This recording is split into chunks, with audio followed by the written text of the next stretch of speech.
Yeah, guys, just kept an eye on the coin toss, and the Double Blues have won the coin toss. They're going to be kicking to that primary school end, the southern end, obviously utilising the advantage of that pretty strong breeze. I'd suspect it's probably a 4-goal breeze at most. We did see that was the main scoring end down in the reserves game. So the Sturt Double Blues will be kicking to the southern end to kick off proceedings. And Phil, your selection for tonight's big game? Look, I saw Glenelg firsthand, and they didn't play great footy for 3 quarters against the Dogs, but really had some youngsters step up in that last term. The Double Blues for mine have been really inconsistent, unable to really concentrate for 4 quarters. I think if Sturt struggle to do that again, they're going to go down. I'm going to go Glenelg by 3 goals. What about you, Brett? Yeah, we're a bit the same. Obviously, we've played both sides this year, and Glenelg are really consistent. They've got some great depth. You know, you bring a Tom Logan into that midfield with guys like Lyons and Ty Allen and the young guys they roll through there.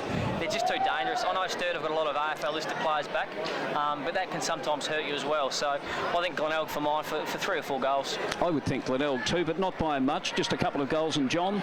Yeah, I think I'm going the same way, guys. I think the base should be a little bit too strong.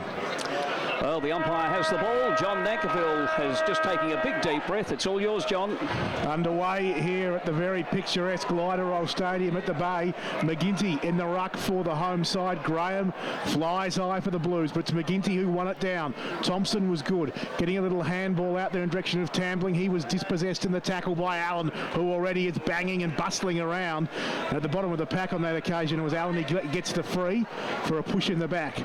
Waste no time, handing off to Hender. Still modelling that top knot ponytail look, but I think he's borrowed from teammate Davenport. Hender away and running, has a bounce, gets to half forward, hands off to the running Underwood, who from just outside 50 kicks long down towards McKernan. He traps it at ground level in the right forward pocket, has one go, gets around onto the right foot, has another, and kicks the goal for Glenelg. Perfect start for the Bays. McKernan kicks his first goal with some nice juking and jiving work. We have gone 47 seconds in this first term. The Bays 1 straight 6. South yet to score. You're on Life FM with Brett Backwell. Just a really typical Glenelg goalie. You see Ty Allen doing all the hard work, but then their ability just to stand up free, play on at all costs. Louis Hender takes them on through the middle, and a quick kick forward. It's really dangerous, especially when you've got a guy like Big Shawnee McKernan down there, Rory Kirkby also. So dangerous footy when they move it quick. There's the umpire throwing the ball up once again. It's Graham who gets his fist to the ball, although the ball was about his waist to height when it eventually got to him. Kicked down towards half forward there by Panozzo, the former Glenelg player, now of course in his latter years playing with Sturt. Down there towards another Glenelg veteran now in the Sturt colours in Duldig. The ball very close to the goal line. Glenelg defenders working overtime. It's gone over the line and out of bounds. Young Underwood was down there too, and in fact has it been kicked out on the full? I think there will be, it seems there'll be a free kick that will go the way of Sturt right near the scoreboard. John, you've got the glasses on him, as have I too, but it's over in that little dark pocket. Is that, it's not Brodie Martin, is it? It's a kick for goal. It's gone through for a minor score anyway. Hurley. Or out of it, it's Tom Hurley, number 12. And it is going to be out of bounds on the full. So no score from that one. Glenelg lead 1 goal straight. 6 Sturt yet to score. 2 minutes have gone in the opening quarter.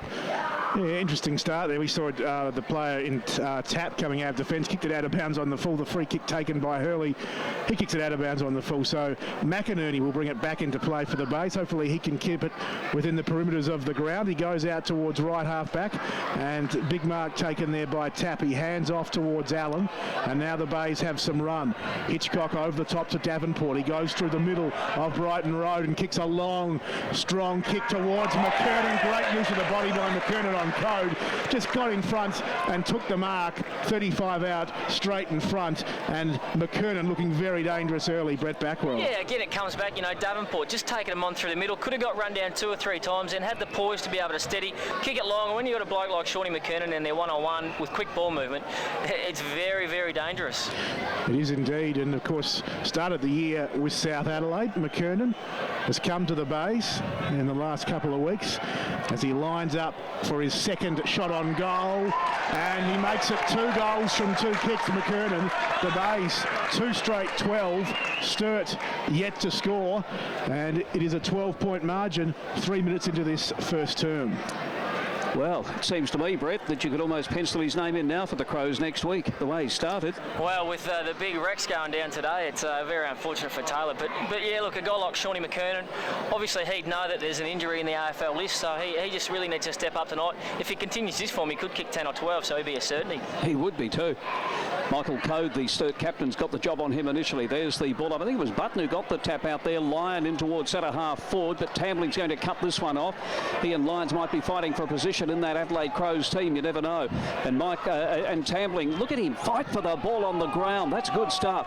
Is he going to break his way clear? No, he's not. The umpire says it is going to be mine. Battling for it there with Jason Davenport again with AFL experience, but down on the boundary line again, Phil Aspinall. Yeah, Glenelg skipper Ty Allen coming off for a spell. Tom Logan on for him. As we find it's the double blues going forward now, deep in the forward pocket. Luke Crane is down there, another one of the McGarry medalists. We're sitting beside one here in Brett Backwell, but this time little Crane can't keep it under control and the ball's gone out of bounds. It will be a throw in. It's 50 metres out from the Sturt goal. And the big fellas do battle once again as another big bloke takes over. Well, it was one down by Graham, but it's the Bays doing very nicely from the clearance through Bradley. He kicks long out towards that outer side wing. McNeil charging after there. Page was in front for the Blues, but McNeil got the slightly better bounce and comes up with the footy. He kicks towards the one-on-one there at half forward. Trembath caught behind for the Bays. Almost got legged on that occasion, but he recovers nicely. His opponent was Homsch, and Trembath's kick inside 50 looking for Big Button. Stop went to ground for Sturt. Button couldn't quite pick up the loose footy. Players dive in, and there'll be a ball up right forward pocket for Glenelg down at that northern end of the ground, the Jetty Road end, the end where Glenelg have kicked two straight in the early stages of this first quarter. Sturt still yet to get on the board as they try to clear from their defensive zone and attempted kick across Groves, as in the end just dribbled through for a rush behind. So Glenelg go to 2-1-13. Sturt yet to score. 5 minutes gone first term. Michael Code bringing the ball back in, and he is a magnificent kick of the football. Either foot gets it across to Tambling, who drops the ball in short, and another mark's been taken by Ben Kane. Another former Glenelg boy, now in double blues colours. Former Hawthorn boy, played 20-odd matches with the Hawks. Been a terrific player here in the SANFL, well over 100 matches. Now the kick coming up now toward, oh, that's a ball kick, that one. And chipping in and taking the mark is Ryan McInerney. Now, he wouldn't have thought of wearing Glenelg colours once because he was a Port Adelaide boy. Gets it across to Davenport. Davenport with the yellow boots, drops the ball in short. Are they from the same manufacturer as yours, Brett? I wonder. You've got to be going to wear those coloured boots, Oh, you do. I suggested the other week that's perhaps Tupperware. But anyway, down towards half forward, Duldig has the ball knocked away from him by Tupp. Comes back there to the boy. Have I got the right name? Tap, not Tupp. Gets it on to Hender. Hender's got the bright boots on too, or reasonably bright. There's young Page on the ground. He couldn't pick the ball up. Crocker was in there as well. It comes out here now to, not to Page, but a free kick. It might have been a push in the back. It is a free kick. It came out to Matthew Duldig, but he decided to hold up play, and Brodie Martin, the Adelaide-listed Martin, the boy from Meningie. And what a terrifically skilled player he is. John Dankerville. Martin with the footy at half-back. At the northern end, the umpire is a bit unsure with things at the moment. Just a free kick off the ball. Benny Canes give away a free kick back behind the ball. And so reversed in favour of Glenelg, but it's Pitt who takes it, drives them inside 50. Off hands coming beautifully. Hitchcock front and centre. Goal to the Bays, something out of nothing. Hitchcock kicks his first. The Bays get their third. 3-1-19. Sturt still yet to score, looking a tad shell-shocked at least on the scoreboard. 7 minutes gone, and gee, Brett, the reversal from the free kick, the kick forward, all of a sudden Hitchcock has the ball in his hands in front of goals. Always dangerous. Yeah, look, not sure what happened with Benny Kane, but again, an undisciplined act. You just can't afford to do them. Glenelg go forward quickly, and you just see the smarts of young Cameron Hitchcock. He's a terrific little player, very, very clever around goal, and finishes off as we just saw then. So got to be one to really watch, and I think to start the game he was Benny Kane's direct opponent, so you know, a bit more icing on the cake for the Glenelg boys. Just before the umpire puts the ball down, Phil Aspinall on the boundary. Yeah, master move by coach Chris Massey, because Hitchcock just came onto the ground, so a great move by Massey. As the action back in the centre of the ground, little Crane it was applying the tackle there on Jared Lyons. Umpire says a free kick will go the way of Glenelg though. And right there in the centre of the ground, and the boy with that free kick is the boy who made his debut last weekend, Carl Nicholson. They tell me he's a Sacred Heart boy. Back into the centre of the ground. And he in turn has found his teammate there too in Hitchcock. Drops the ball in short. Another mark taken here. Another power-listed player in Tommy Logan. What a good player he's been too. There's his kick. Having said that, the kick looked nice off the boot, but it cleared his teammate's head. Lands in the hands of Sturt. That was Doldig, a thumping kick, but kicked it to where he would normally be. And the mark's been taken deep in defence there by Tappert, is the boy from up there in Northern Territory. Tap gave off to Mules, has got the running Bradley. He streaks off half back down that outer side wing. Kicks toward Big Trembar, 60 from goal. He bustles around, gets rid of an opponent. In the process, he was taken high. And Trembarth will go back with the footy. Just looks for something up forward on the lead. It's guess who? That man again, McKernan. Mark and 25-metre penalty.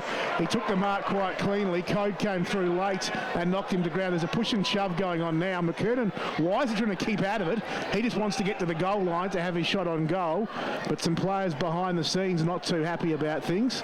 But as it is, McKernan will have his shot from the top of the 10-yard square. He'll go back and try with his fourth kick to kick his third goal. He's going for the old Jeff Thompson run-up here. But I would say from this distance he would back him. Just waiting on a blood rule too. Well, they've called it. They have indeed. It's the blood rule. Get that from Phil Hurd in a moment, but we'll just stay with the McKernan kick. 20 out straight in front. Oh, he's made the umpire work. He's missed. Oh, give him a rap. The commentator's curse happens every time. 3-1-19 the base. Sturt yet to score. Boundary side, Phil Aspinall, then Doug Oakley. Yeah, Alex Stopp from the Double Blues guys. Looks like he's just split the webbing in his finger, so a bit of blood coming out. Richard Tambling now to bring the ball back into play. Of course, he was one of the very high draft choices in the AFL. That's a thumping kick. Kicking with the breeze, but he must have kicked it 60 metres. Will be taken away, though, here by the Glenelg team. Right down deep in the forward pocket. It's taken by Trembarth. He went with a hand pass. It was not all that effective. A free kick to go the way of Sturt. Deep in defence, and Battersby, I think it might be. Is that the young lad Battersby down there? It is a long way from here. There's his little short kick anyway, and the mark's been... It was Homsch. I could see the 5 on one side, one's 53, one's 51 in terms of numbers. Went short. Homsch got it across to Tambling. Certainly wouldn't want to do that in a showdown, and they may well be rivals there in years to come. He goes in short, finds Graham, comes back there to Tambling. Lovely pass, and finds the player on the lead in Ben Kane. Right down in front of our broadcast point. We're right at the front of one of the stands down here. Terrific location. We've played 11 minutes into the opening quarter. It's been free-flowing stuff, but it's been all Glenelg so far. A hand pass came out there from Ty Allen, but it was ill-directed. Landed in the hands of Hansen. It comes back there to Big Wonky. Gets it across to Battersby. Battersby kicks the ball very, very high in the air. There's going to be a race on for it now, but Glenelg deep in defence will come away. Hender was in there in the thick of things, and across the boundary line the ball goes, and it will be a throw-in. A little bit of attention there to the Sturt boy down there in Tom Rishbeth. It's good to see him in the side too, John Nankerville. Is indeed. He did very well at a draft camp a few years ago, but he's had to really work for his spot in the Sturt side. Good to see him getting a run tonight as no clear winner from the stoppage. Glenelg player that's trying to bustle his way through. That was Logan. Got a handball of sorts out before everyone piled back in on top of the football. Umpire comes in and he's pulled a free kick out of this mess of players, and it's going the way of Wonky for the Blues. Well, the bottom of the pack, Hender the last man up, but absolute piling of players, and the umpire's seen something, and it's going to be a free the way of Wonky. He's about 35 out, about on a 55-degree angle, kicking towards the primary school end, the southern end of the ground. Sturt yet to score in the opening minutes, the opening 10 minutes of this first term. It'll be Wonky, the former North Adelaide boy. Kicks this one nicely off the boot. It drifts a little bit, but it stays true. And Sturt get there first off the boot of Wonky. They're 1 straight 6. Glenelg 3 goals, 2-20. So a bit of a level, steadier for Sturt. 12 minutes gone. You're 107.9 Life FM, your state game station. Yeah. Oh. We have to do an ad once a quarter, Brett. Yeah.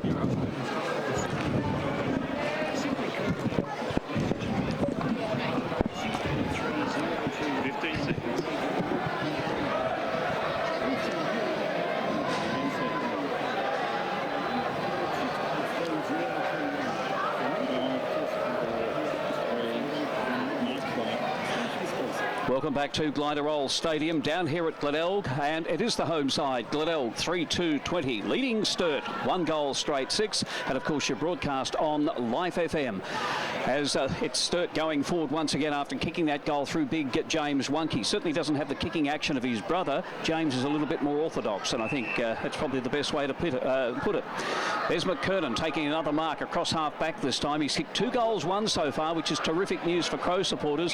A thumping kick comes out towards the grandstand wing, but the ball is beaten. Hooper, the former Western Bulldog player, across the line and out of bounds. There will be a throw-in. So the big fellas to do battle once again. There it is, the throw-in. Wunke, lovely tap out, although his teammate couldn't really burst clear. The ball's knocked across the line and out of bounds. Once again, Adam Thompson was in there, and it will be a throw-in as players get ready to come onto the ground. Plenty of action down there on the interchange bench. And Phil Aspinall keeping a close ear and a close eye on all that's happening down there.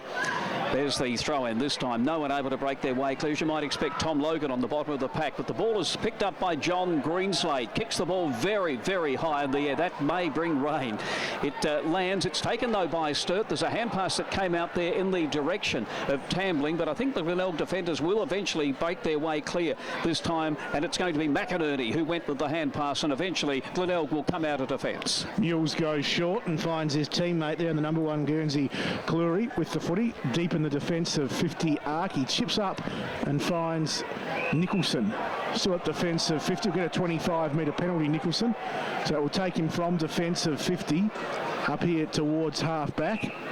Made his debut last week, as Doug told you, in the Bays win over Central. Kicked a crucial goal late in the contest, young Nicholson. He chips short down towards the wing, over the head of the hustling and bustling Hooper, but he'll get the ball on the bounce. Shows great pace for a stocky chap. Runs to 50, kicks to a one-on-one contest. Caught behind there on that occasion, Trembath, and Homsch takes the mark.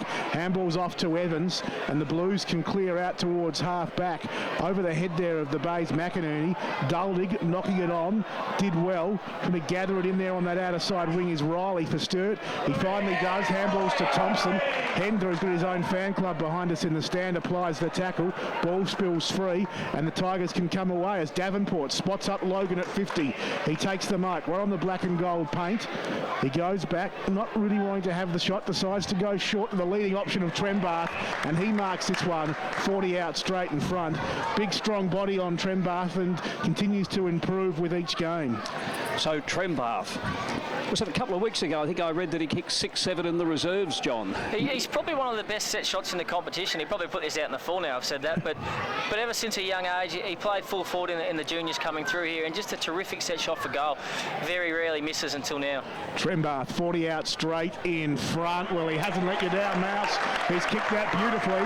He gets his first. The Bays get their fourth. They're 4-2-26. They lead Sturt, who are 1 straight 6. 20 points the margin. 16 and a half minutes gone first term. And Trembath, as we said, probably not as tall as some key forwards, but it's that body strength he's got that works so well. Yeah, he normally plays that high half forward lead-up role and doesn't get chance to go back into goal. But look, as I said, he's a really dangerous mid-sized forward. He plays a lot taller than what he is, but if he gets a chance inside and around the 50, he's a dead eye. Just an AFL score, 12 minutes in there at Amy Stadium. It's West Coast 1 straight 6. The Power yet to score. And of course, earlier today, Carlton ran out Winners over Adelaide by 28 points. Ball back in the centre of the ground. Brodie Martin, he's one of those Adelaide boys who would love to be playing up there at the highest level. Got the ball across to Greenslade. Goes with his left foot down towards half forward. It's a Sturt mark. It was taken by Ben Kane. On now to Tambling, who's been busy so far. Richard Tambling drops the ball in short. Finds another Adelaide Crow listed player in Aidan Riley. Love the way Riley plays. He's really hard at it, and is a real star, certainly in the SANFL, and has had 1 or 2 chances at the higher level. The ball deep in the attacking zone here for Sturt. They would love to score here as they trail at the moment. 4-2 Glenelg, 25 to Sturt, 1 goal straight 6. 18 minutes have gone in the opening quarter for our major sponsor, Home Loans Plus, your local lender. There's the throw in there. James Wonke and also Sean McKernan. McKernan's experience, I think, showing out there. Got the front position, got the free kick, fed off the hand pass. And it's the Bays going down now towards the centre wing. Looking down here for Warwick McGinty. Love that name. It just rolls off the tongue, doesn't it? Big Warwick McGinty knocks the ball across the line and out of bounds. A throw in midway between wing and half forward. Sturt in attack. It's the Blues trailing, though, by 20 points. As we're just about to tick in to time on in this first term. As from the restart, just trying to push it forward. Hurley, his kick was partly smothered. Now the Bays work it round with some handballs at defensive 50. Coming out with it, McInerney kicks, trying for touch really out towards half back, but way too much on that kick. It's gone out of bounds on the full. And Ben Kane, the former Bay player, will take the free kick. Playing, I think I'm right in saying, his 135th consecutive SANFL game tonight. Of course, plays with Glenelg and Sturt, but I think all those games have been consecutive. And his kick on this occasion is a very nice one, matched only by the mark from Matty Doldig. 35 out underneath the scoreboard, reaching up high. He's taken the grab and he'll go back and try and put Sturt's second goal on the board. Brett Backwell. Yeah, just sneaking a peek over here at the stats, and Sturt are well ahead on the clearances at the moment, but just not getting the effectiveness going forward with them. So if they can really capitalise on those clearance wins and get some clear ball movement to Matty Doldig forward, as we see him put through a goal, they're still in this game. So Doldig gets his first. Sturt get their second. Are they going to start capitalising on their stats? They're 2 straight 12. Glenelg 4-2-26, 14 points to margin, 19 and a half minutes gone here at the Bay, and Sturt hanging in there despite Glenelg's performance on the scoreboard. So that was Matty Doldig's, what do we make it, 255th goal in SANFL colours, and there's only one other player in the Sturt lineup that's kicked over 100 goals, their little rover, Luke Crane, and I thought that's not a lot, but then I looked through the Glenelg column, there's not one player that's kicked 100 goals in his career with the Bays. So they're a lot of younger players in the Glenelg team, combined with some of the AFL experienced players, but it's fascinating reading. Umpire with the ball now to get play underway once again in the centre of the ground, down here at Brighton Road. Up they go. Over the top was Graham, probably was the one who you'd say got the tap out. The ball is on the ground, no one able to break their way clear. It's the youngster in there in Nicholson. He couldn't get his hand on the ball. Eventually Sturt come away, and Benny Kane now kicks from 50 metres. That is a good long kick, just offline though, and through for a minor score. So we'll put it in the right-hand column, that one, to Benny Kane. Sturt, 2 goals, 1-13, trailed the Bays 4-2-26. 21 minutes have gone in the opening quarter. As Logan from defensive 50 kicks towards the contest on the wing. Free kick coming back here for McGinty, well and truly infringed on that occasion. His kick got a great one over the head of Karga. Opens the door for the Blues. Vic Kunis gave to Page, and now it's Riley. He's trying to streak through half forward. He's corralled there by his Glenelg opponent. Got a handball out there towards Hansen, who can put Sturt inside their forward 50 arc. Off hands, Doldig comes bustling through. Couldn't pick up the football. Bradley could for Glenelg. Handballed out into open space. McInerney took it, gave to Pitt, and the Bays come out here towards McNeil, who marks, running at half back. He can streak down that outer side wing. Chip towards half forward. We're making space and taking a good mark is Trembath. He plays on. 55 from goal. Wants to get around onto the left boot. Now just decides to chip up towards Nicholson at half forward. Through his hands. Pitt waiting at the back for Glenelg. Takes it. Kicks inside 50. Getting back there though, taking a good defensive mark is Evans. He hands off to his teammate in Code, and the Blues can come out of defence here towards half back. Not a great kick as the runner nearly got in the way. Logan certainly got in the way and chopped it off for the Bays. He gave to Cleary, whose handball was a bit hot for Hender. Ball in dispute now at ground level. Cleary dives in, pressuring the Sturt player at half forward for the Bays. And he's been pinged holding the ball. That's Vic Kunis. And Cleary comes up with the kick between left half forward and this members wing. Not a lot on offer for the youngster wearing Guernsey number 1 for the Bays. He wants to play on. He will now. Handballs over the top. Finds another young player in Underwood. He gets a high kick into that forward line. Knocked away from McKernan. They're tight on the line. Hitchcock can't control it. Out of bounds left forward pocket at the northern end. Glenelg by 13 points. Phil Aspinall boundary side, then Doug Oakley. Yeah, guys, we mentioned obviously Alex Stopp came off with the split webbing. He's had that stitched up back out there. Ziggy Vic Kunis, the boy from Mount Compass, off for a spell. So 23 minutes of the opening quarter gone down here at Brighton Road, down at Glenelg. and the margin is 13 points in favour of the home side. Just see the importance there, both sides fumbling the footy. Glenelg had clear run going forward and fumble, and then Sturt on the way back out fumbled also. So just really got to make the most of those opportunities and take clean footy. And the ball's been knocked through or kicked through for a minor score. So Glenelg go 1 point further ahead, 4-3-27, leading Sturt 2-1-13. Entertaining football down here, though, in this clash between these traditional rivals. Not a bad sort of a crowd either, John. Just a good night to be out. A balmy sort of an Adelaide night as Richard Tambling brings the ball back in once again. He's been a busy player tonight. Looking down there for Brodie Martin, one of his Adelaide teammates. He couldn't get the ball. Big Warwick McGinty isn't quite quick enough to get it either, and the ball goes across the line and out of bounds. So the big fellows in the bearded McGinty and the clean-shaven Graham to go for this one. What is the trend with the beards, Brett? You've even got a bit of growth, or is that just... I've been growing that for 5 years, Dougie. Yeah, well done. Well done, Brett. We noticed tonight for the first time. Terrific stuff. The action now at centre half forward here for the Bays. There's a... Oh, it's pretty ugly sort of football, but a good defensive football by Sturt. A hand pass from Martin, got it across there to Code, and we find that Sturt will bring the ball out of defence, looking down there for Battersby. He's not going to get there. It will be taken here by Glenelg. Hand pass that came out there to, wasn't Hitchcock, but goes down towards the half forward line, or down towards the wing still. There's a player thrown off the ball. McInerney was in there. Has he got it now? There'll be a hand pass that'll come out this time to McNeil. McNeil now races through the centre of the ground and will find a teammate there in Carger. Comes back to McNeil. Ran into a Sturt player, but still got rid of the ball to Pitt. And we find it's going to be Sturt going forward once again. Down towards the half-forward line they go. It was Carger who got that final kick. And another kick, fairly not the prettiest bit of football, John, we've seen all night. And in fact, I think I'll let you take over because I'm not making any good football out of this. Well, it's a free in the end. We saw a Hooper's kick smothered, so some real aerial ping pong. In the end, a Sturt player infringed at ground level as the ball ended up there, and Code comes away and finds Hansen at defensive 50, chips off to Panozzo. The Blues now going long and strong towards half forward, over the head there of Doldig and his opponent Mules. Mules recovers best. Handball's off there towards Tapp. Gets it back in the 1-2 from Lyons, and then handballs further afield with some run on this wing position there through the Bay player in Davenport. He goes short and found Button. The umpire, Glenelg, wanted to take the advantage. Yeah, it was a mark, wasn't a free kick, so the advantage doesn't pay. Correct, Brett Backall. So it will come all the way back to Button after Glenelg had run it down inside their forward 50 and had a successful shot on goal. The ball will come back eventually to Button right in the middle of Glenelg Oval. Look for this to go long to McKernan, I reckon.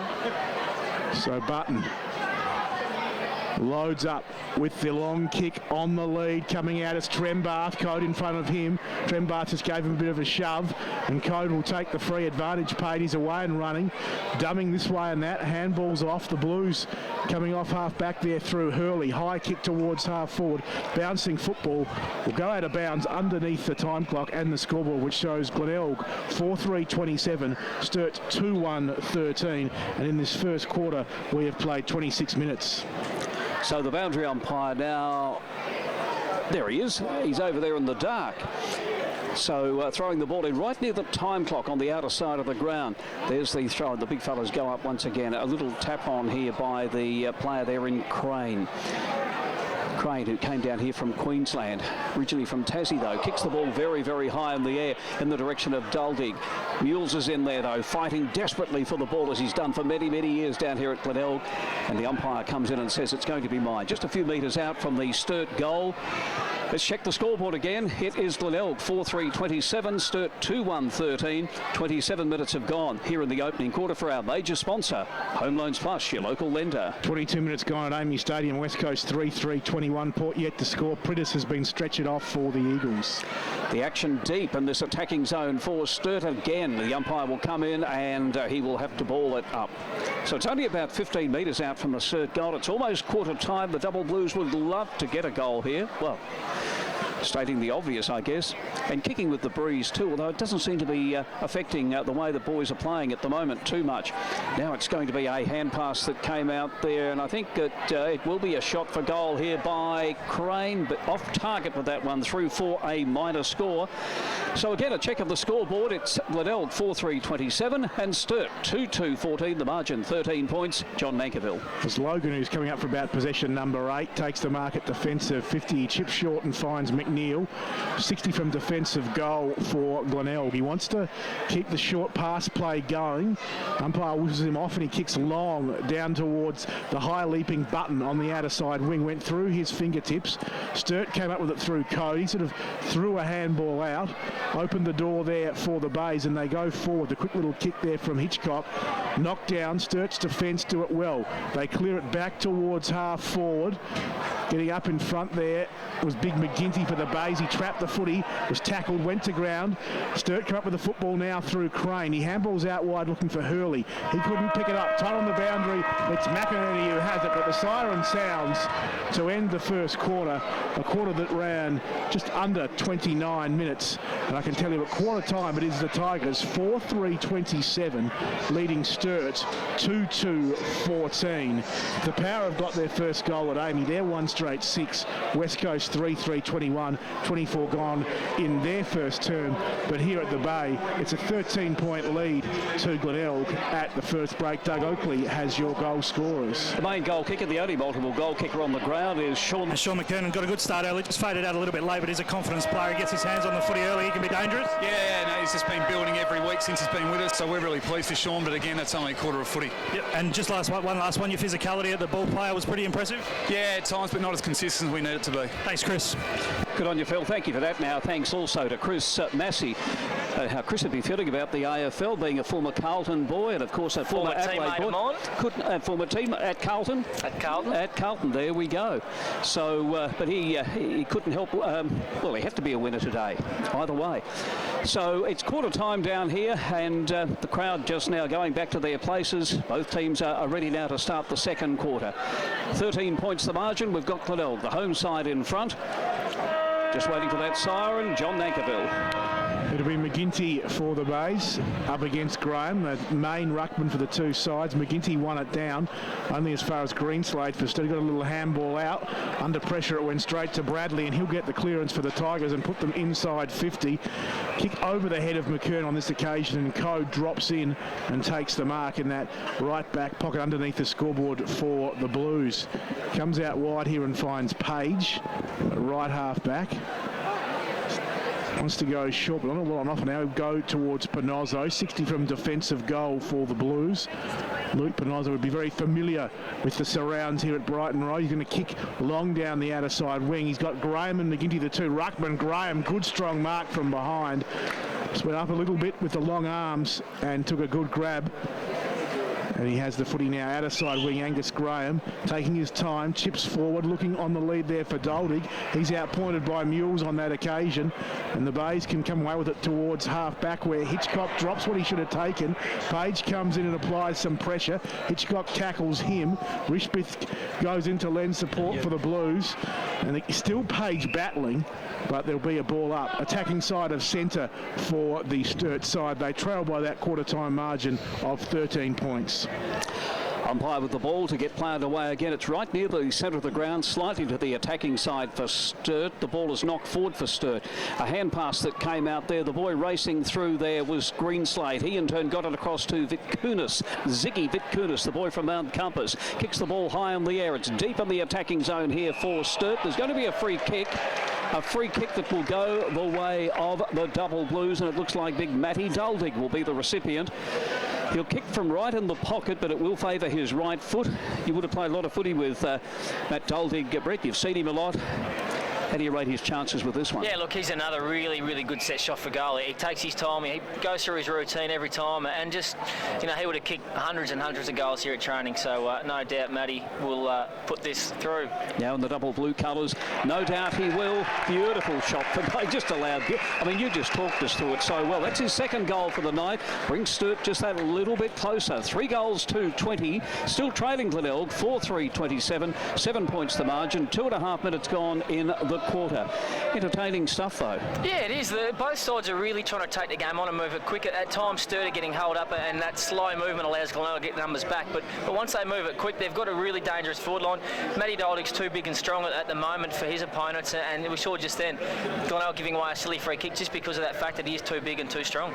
I'll just get Phil to see down the boundary if anything wrong with Brodie Martin. He hasn't been side since the mid-stages of the first term after he had that free which was overturned. It's just to see no stats to his name yet to see if there is a problem there or if it's just a part of rotation. In fact, I'll speak of the man in question. Here he comes, bustling through. Phil, cancel that order. Martin gets the handball out. Greenslade puts Sturt inside 50. Off hands at the back of the pack. It comes the way of McInerney, the former Magpie. He chips up and finds Lyons at defensive 50. The Bays can work this out of trouble here through Davenport. He kicks towards the outer side wing. Flying high out there and taking the mark was Pitt. He swings around looking for McKernan, who marks 60 from goal. McKernan wheels around with the right boot, looking for the lead of Trembath, and Trembath doesn't let him down, marking strongly in the scoreboard pocket. Trembath, who kicked one in the first term, can now go back and line up for his second. Him and McKernan have been very strong targets up forward for the Bays. Again, just their speed of ball movement across half-back and through the forward. Even big McKernan marks at 60, 70 out from goal, just wheels around it, and now he's got Joshy Trembath coming out the goal square behind him, so just makes it really predictable for the guys down the ground. So Trembath, 45 out, left forward pocket. This kick's gone way, way across the face. Doesn't score in the end, out of bounds on the full. Glenelg 4-3-27, Sturt 3-2-20, early days in this second term, and it will be Panozzo with the free, deep in defence for Sturt. He brings it out here towards half-back where the ruckman lurk. Graham in front position, fisted away from him by Button. The Blues will come away with it though. Some pace and some dash with the kick towards the wing there, but it's a turnover. And the Bays have a chance here to go forward through Underwood. He was dispossessed in the tackle. Riley comes up with it tight on the line, slung over the boundary. We'll see a boundary throw. And Members wing here with the Bays by 7 points. A couple of tough nuts there. Ty Allen and Aidan Riley, they both play it fair, but they both play it very, very hard. When you try and take someone on, you've got to pick your targets, and I don't think Ty Allen's one of those you want to try and run through. Exactly. No, yeah, you would have played with him, and he's been a terrific leader, as he still is with the Bays. Kicking towards centre half foot, just went over Hender's head. Ends in the hands, though, of McInerney for the Bays, across half back. The race is on for it right now, and wearing that number 41, but more particularly the bright boots, is Jason Davenport. He can't get control of it. I think he sort of more or less fell on top of it. The umpire might come in and ball it up. It's interesting, isn't it, the numbers that players wear. He's number 41 with the Bays, and for such a senior player, you don't usually have that high number. It was interesting when he was at Geelong before coming across here. I think he wore number 1, so when he was on the Geelong list. But the action back now on the other half forward line here for the Sturt team. They've got themselves a free kick, so it's coming in towards centre half forward. Up they go, and Doldig, who's creating one or two problems, playing against his old team. Oh, they're all his old teammates, most of them. But Benny Mules, he'd certainly know him well. And both South East boys too. That might have been Hender that went with him that time. Well, he's a South East boy as well. In comes Doldig now. Kicks from about 51 metres. It's not a bad sort of a kick. It's got through for his third goal of the night. And Matty Doldig is making some sort of a statement against his old team. And there's only a point the difference down here. Glenelg 4-3, Sturt 4-2. It's a ripper. Yeah, as I said earlier, Matty Doldig's one of those guys that does get under your guard because he looks big and lethargic, but he actually covers the ground really well. And playing on a guy there, Louis Hender, who actually moves really well and is quite quick. Doldig's had him by 4 or 5 metres on the lead then. So he's a reactive time, super quick, and he's got great hands. And we just saw then from 50 out, just goes back and puts it through. And that's what he does. He just catches, turns around, kicks a goal, and there's no fuss about big Doldig. He just does his job week in, week out, and that's what he's out there for. Well, certainly he has been pivotal for Sturt tonight. It's back in the middle. Graham leaps high, won this one down. Running onto it nicely there was Riley. Shrugs off the tackler. Handballs off towards Greenslade. He gets a hurried kick towards half forward for the Blues. Trapping it nicely, Thompson. Handballs back to Tamblin. Still half forward for Sturt to Thompson. Back to Tamblin. He kicks up inside 50 now with a wobbly ball for Sturt. Coming in over the top, Vic Kunis was tackled rather aggressively. But the umpire comes in, says it was all above board. Bradley the tackler, and there'll be a ball up 48 out from Sturt's goal. They trail by just that 1 point. 7.5 minutes gone at second term as Lyons from the stoppage got it out towards McGinty to McInerney, showing some toe as he runs across half back. Handballs over the top onto the wing to Nicholson. Gets around his opponent nicely, Nicholson. Little chip kick into the middle of the oval, and the mark is taken by Karga for the Bays. He spots up a man at 50. Good vision by Karga, and the mark is taken there by McNeil, who's got another player running inside 50. And running in and marking on this occasion is Logan for the Bays. 40 out, slight angle. He can go back and line up for the Bays' fifth goal, Tom Logan. Their leading possession winner on the ground. He has 10 disposals to this point in time, Brett Backwell. Yeah, look, the junkyard just worked super hard. He was back in the contest down on the back 50 here and just worked, as soon as Glenelg won the footy, he just worked really hard forward and found himself in some space that no one could go with him. So Logan to put the Bays back out to a 7-point lead. He's kicked it very nicely, Tommy Logan. They'll get their fifth. They're 5-3-33. Sturt 4-2-26. We've gone 8.5 minutes in the second term as Logan gets his first for the evening. It's good for Tommy too, because one of the big question marks in him early days at an AFL club was that kicking was really going to let him down. But as we've seen tonight, he's the leading possession getter on the field and does finish off really well in front of goal. So it's a big tick to him to be able to work really hard to get that side of his game right. And a big tick to Glenelg when they have him too, because he is AFL standard, isn't he? I mean, more particularly as a defensive sort of a player, I guess, when he gets up into AFL. He is, and he's just a super fella too. Loves to come down to Glenelg. He's a Glenelg player, a Glenelg supporter, so he just loves coming back and playing with the boys. Well, the action back near the centre of the ground, there's going to be a mark. Was that a mark or a free kick? And Ziggy Vitkunas has the kick, goes down towards half forward. His target down there was a big Duldy. Why not go for him? He's in red-hot form tonight with 3 goals so far. There's appeals for a free kick here right now, and it's a free kick that's going to go the way of Sturt. Now that's an interesting one. They must have fallen on the Sturt player's back, and the umpire says it's a free kick. And the boy getting up off the bottom of that pack right now, going back to have the shot for goal, will be Tom Hurley. He'll kick from around about 45 metres, I would think. Oh no, not quite that far out. He'll only be about 40 out when he eventually kicks it. He's walked to about 51 metres. Does the customary thing of just pulling up the socks, putting the ball on the ground. There's a little bit of a push and a shove there at centre half forward. In he comes, kicks for goal. It looks pretty good. Goal umpire hardly had to move. The big Sturt batters. Well done to the cheer squads from both clubs too, just for the way in which you turn out each week. The Sturt double blue supporters, they wave their banners this time as Tom Hurley steers it through to bring Sturt within 1 point of Glenelg. 5-3-33 the Bays. Sturt 5-2-32. 10.5 minutes have gone in this, the second quarter. And for our major sponsor, Home Loans Plus, your local lender, another quick comment from Brett Backwell. Sturt really dominating the clearances around the ground at the moment too. They're about 17-8 up at the moment, so Glenelg really need to start getting their hands on their ball around these restarts.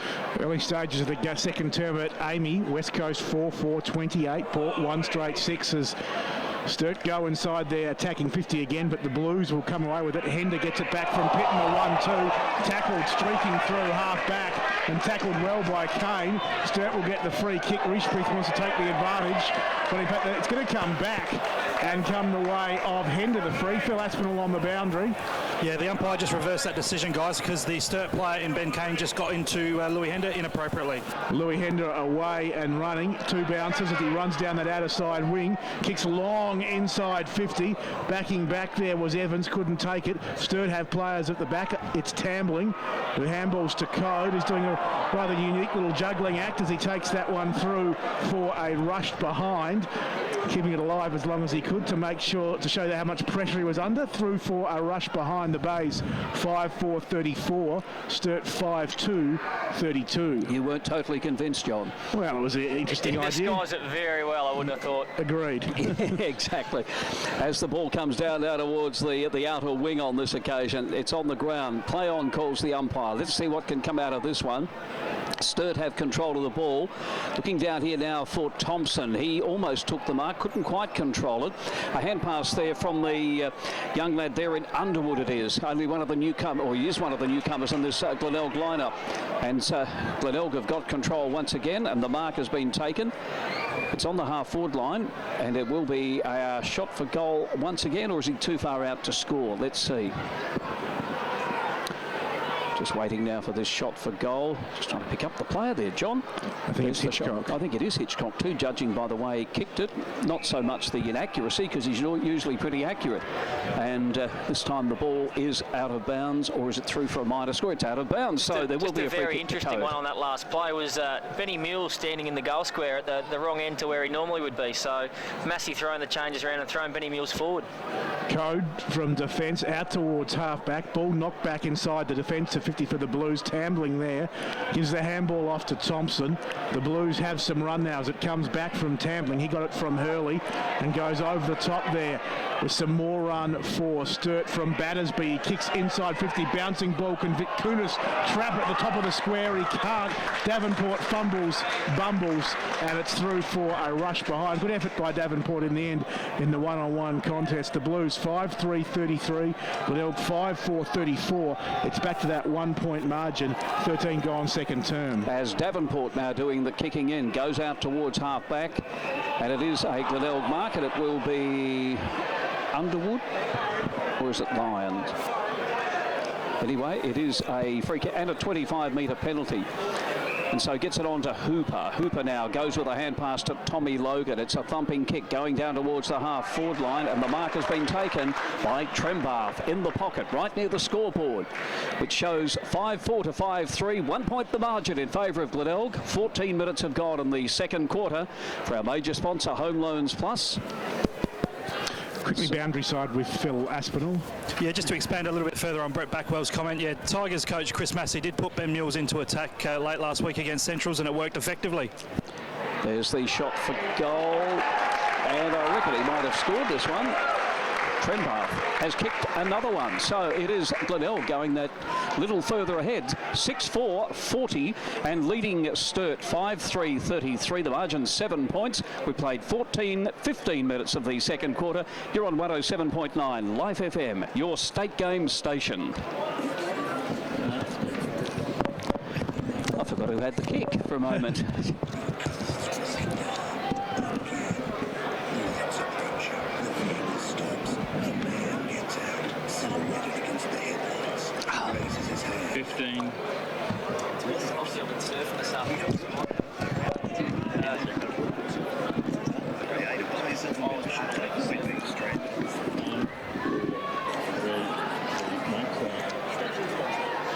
McKernan in the middle won it down to Lyons. His handball didn't find a target. Ball in dispute.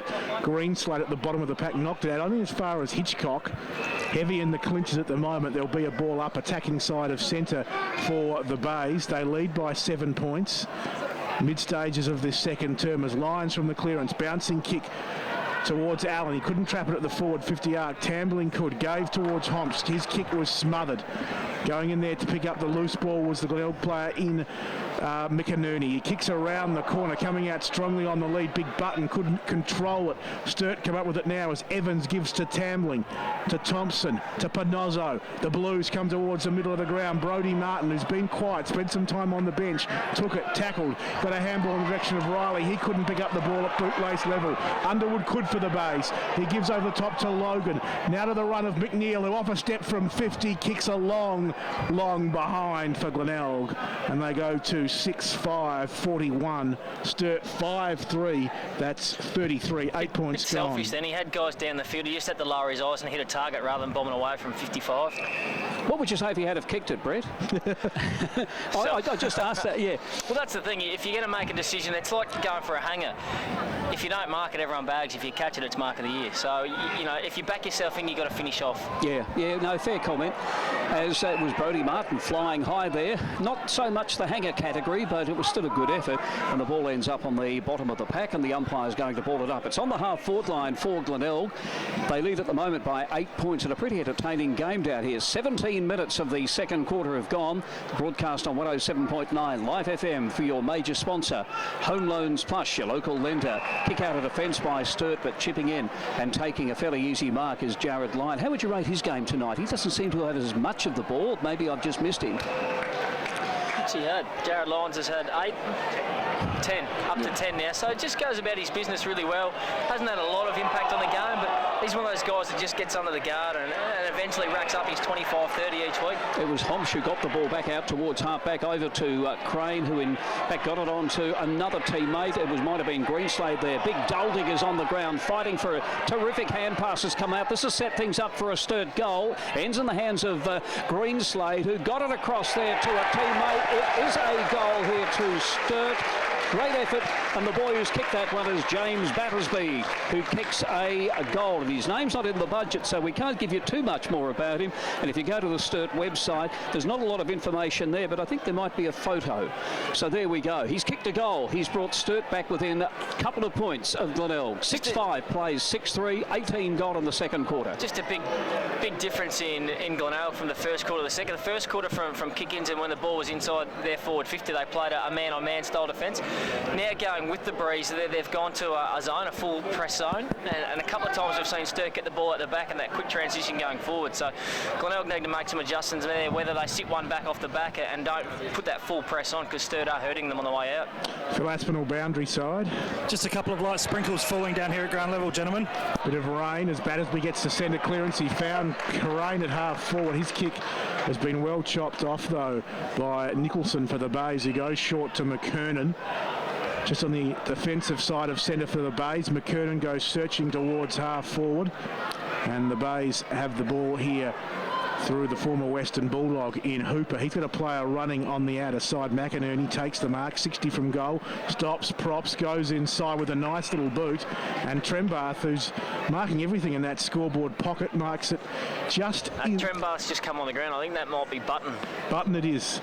So used to calling Trembath in that scoreboard pocket. It's Button against Code, and he marks it underneath the scoreboard there, which shows the Bays by 2 points. So big Lockie Button goes back, 40 out, tight angle, nice looking kick off the boot, but just away to the left in the end for a behind. Needs to pay his rent too. He runs my house out across the road, so he's a bit late at the moment, the big fella.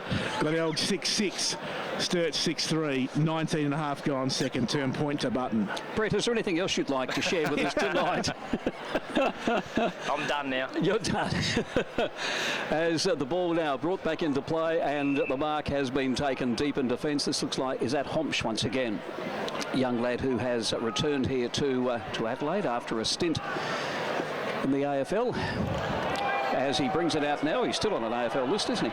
Comes out now towards the half-back line. Big Angus Graham with that familiar kicking action of his. There was Matthew Duldig. Didn't have to jump for that one, but he did, and as a result, it seemed to spill from his hands. A hand pass comes out there in the direction of Greenslade, but intercepted by Lyons. The Adelaide Crow-listed player, again, he'll be in their team sooner than later, kicks the ball deep into attack. Michael Code will pick up the ball deep in defence here for Sturt. He's the Sturt captain, returning to the side after a couple of years with the Gold Coast Suns. A hand pass comes back now. It will end up in the hands of Panozzo. Panozzo gets it on to Page. Page goes down there towards the half-forward line, almost a mark. Hender has the ball. He's thrown off the ball. It's on the ground. There's Crane going in very, very hard. A hand pass. This is terrific footy, entertaining stuff. A shot for goal here by Sturt. Won't be a shot for goal, but it will be now. Dolby kicks his fourth goal, and Sturt is back in front by 3 points. Thrilling stuff. 21 minutes of the quarter gone. You come to football to watch that sort of footy, Brett, even though it went against your old team, but it's good stuff.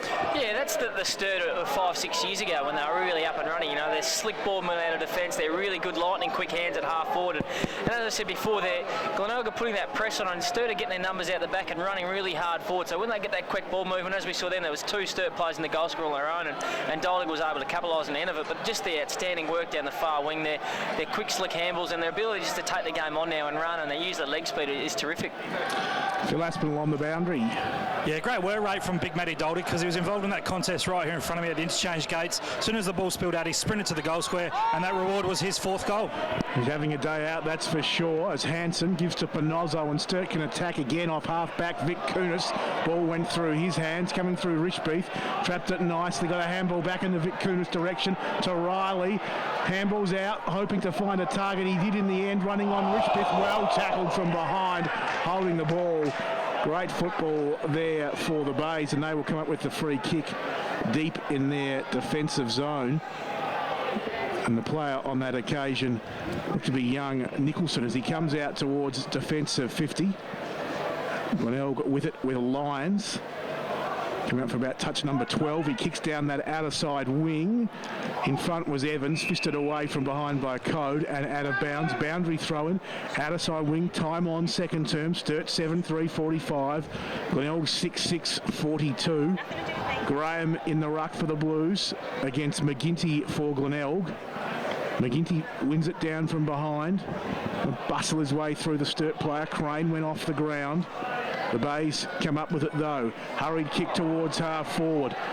Mark missed there on that occasion, and Sturt can clear away through Martin. He kicks towards this clubroom side wing.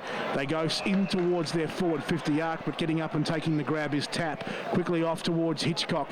Glenelg go out towards the outer side. Bouncing ball. Allen couldn't control it. He gets the second opportunity on this occasion. Handballs to Hitchcock, who's run on. Hitchcock has a bounce. Has a second as he runs through half forward. Settles from 55 and kicks a long bouncing goal for the Bays. Great stuff from Hitchcock. He is so deadly around goal as Glenelg back in front there, 7-6-48. Sturt 7-3-45 as we've gone 23 minutes in the second term. Again, just a really nothing bit of play on the outer wing, and a guy like Cameron Hitchcock who really takes the game on, uses his leg speed, couple of bounces running forward and kicks a really long goal from outside 50. So just that ability to break the game up with your leg speed, you just can't buy it. 4-9-33 West Coast at Footy Park. Port Adelaide 2 straight, 12 in the other game midway through the second term. Geelong 10-7-67 lead the Western Bulldogs 5-3-33. Early today, Carlton defeated Adelaide by 28 points. We'll give you the other SANFL scores too very, very soon. Back on the centre of the ground, Big McGinty there had a hand in that one, and we find it's going to be the Bays going forward once again, and that man Hitchcock. It's Lockie Button now with a big long shot for goal. And he's put it through for a minor score, has number 44. So Lockie Button, from memory, had a bit of a spell from Geelong, didn't he? And went out, not Geelong, from Glenelg. And did he go out and play in the country? Strathalbyn. Played at Strathalbyn, yeah. Would have been a handy player in the country, I would have thought. As many of the boys have done, they've gone to the Great Southern or other near leagues. So the scores at the moment, we've got, what have we got? A 4-point margin in favour of Glenelg. 7-7 to 7-3. We've got a thriller down here at Glenelg. 24 minutes have gone in the second quarter, almost half time. Tommy Logan trying to get a kick along the ground, comes out there to Ryan McInerney. Big long kick, thumping kick. Oh, spectacular leap there by a couple of players, including Sean McKernan, but the ball has beaten all players across the line and out of bounds. It sort of bounced off the hands of the pack, and there will be a throw in. Very, very close though to the behind post. Glenelg in attack at the moment. It's almost half-time, as I mentioned. 4 points the margin. John, you're all primed to take this boundary throw-in.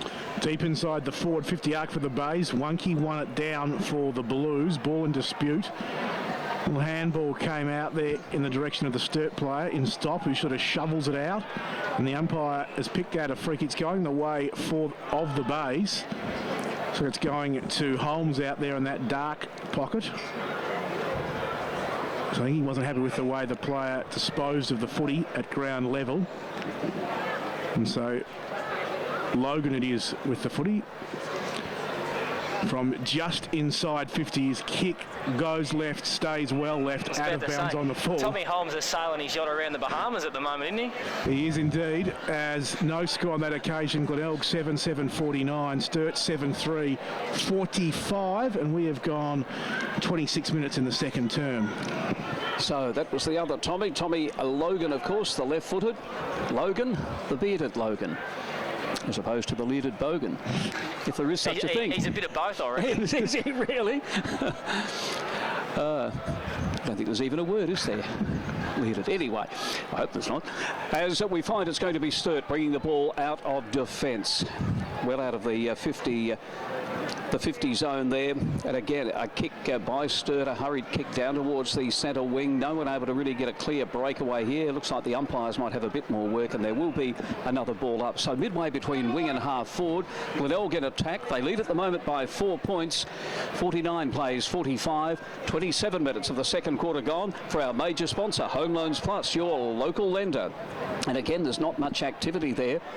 Been really played at a frenetic pace, and you can't blame the players from just slowing down that little bit, John, as we come toward the half-time break. No, it's quite a warm night. Probably temperature around about 23, 24 degrees as Wonky wins it down in the ruck at half-back for the Blues. Head over the ball. Greenslade got the little handball out to Crane. Sturt go down that outer side wing. It's a clean possession at the moment. It's knocked back by Greenslade towards Battersby.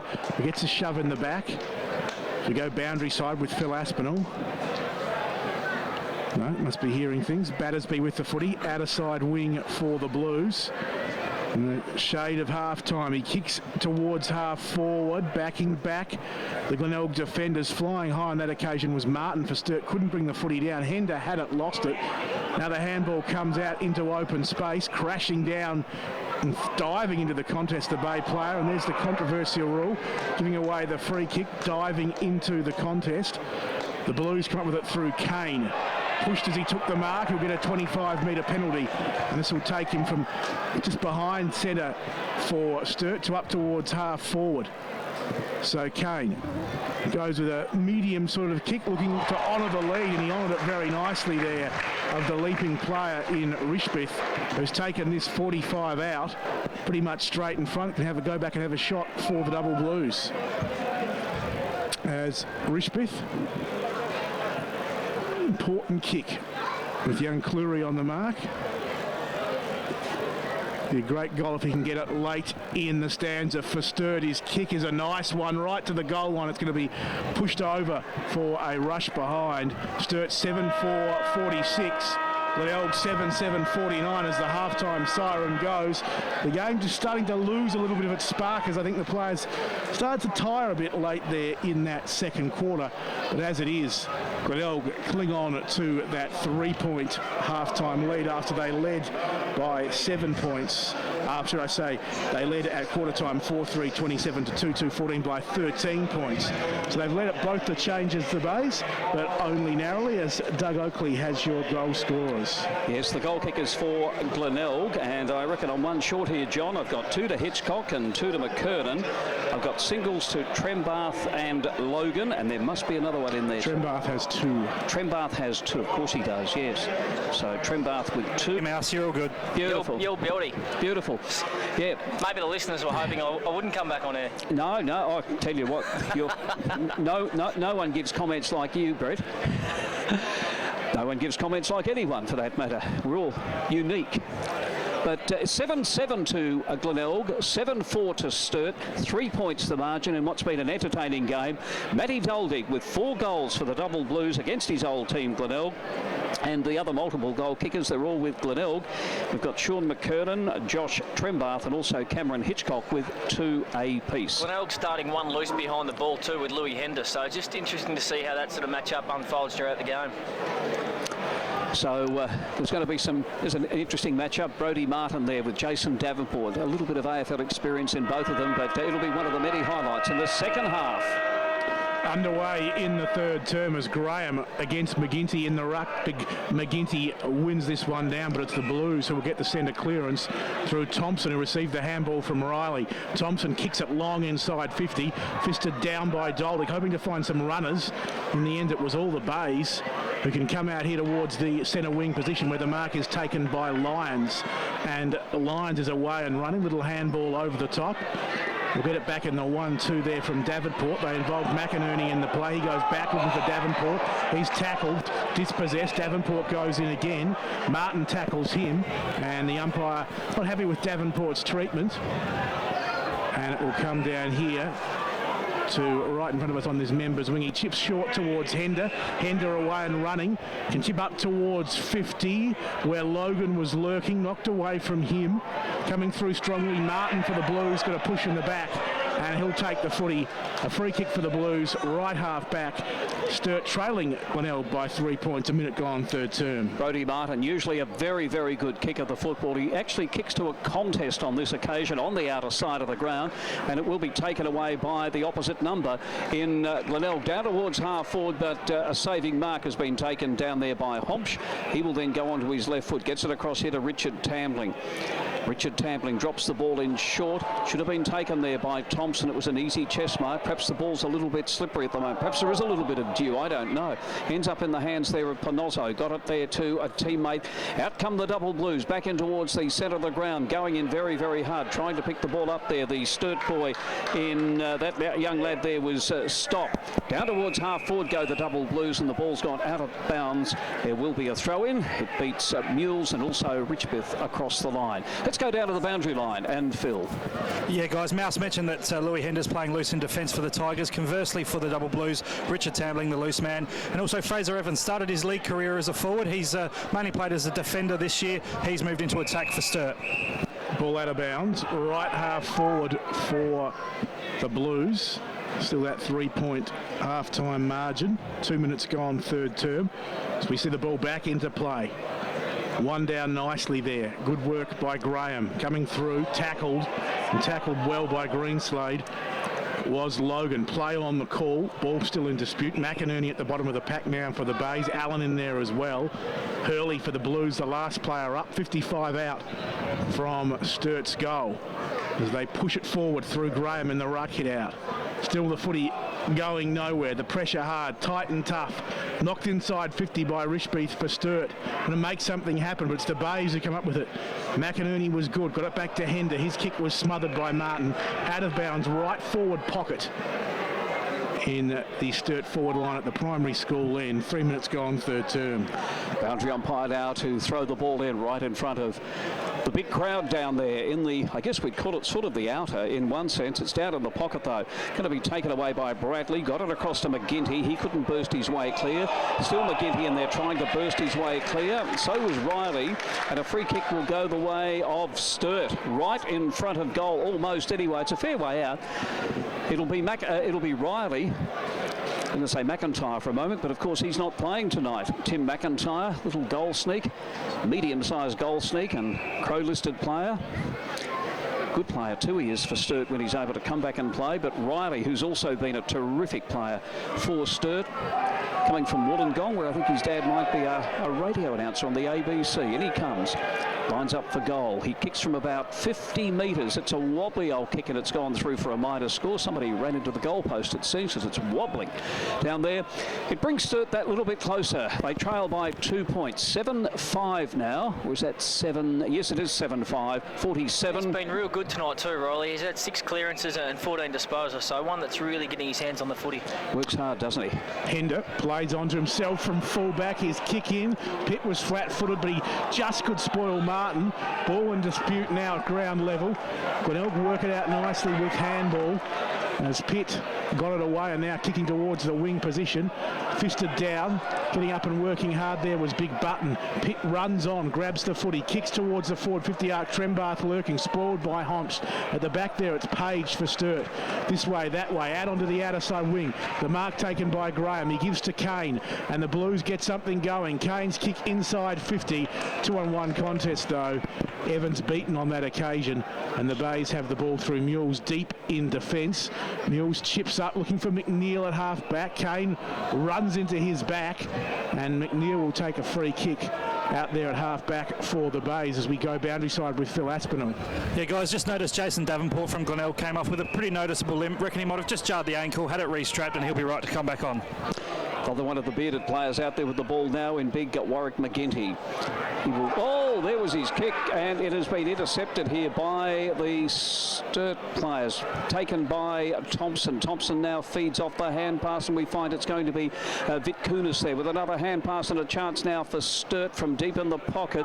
Was that Fraser Evans? And it's off target and through for a minor score. 1 point the margin down here at the Bay. Glenelg leads 7-7 to Sturt 7-6. We've gone 6 6 minutes into the third quarter for our major sponsor, Home Loans Plus, your local lender. As Pitt takes the mark deep in defence, we'll get a 25-metre penalty as well, and it will take him from about 30 out from his defensive goal up to half-back. It's been quite good tonight, Pitt. One of those young players, Massey bringing through the side. Just to be unsure now where to go with the footy. He'll come out here towards the members' wing. He spots up Tommy Logan, who takes the mark. Handballs over the top to the big fella in McGinty, and he can kick them towards half forward. Sliding, diving, taking a good mark. Code there for the Blues.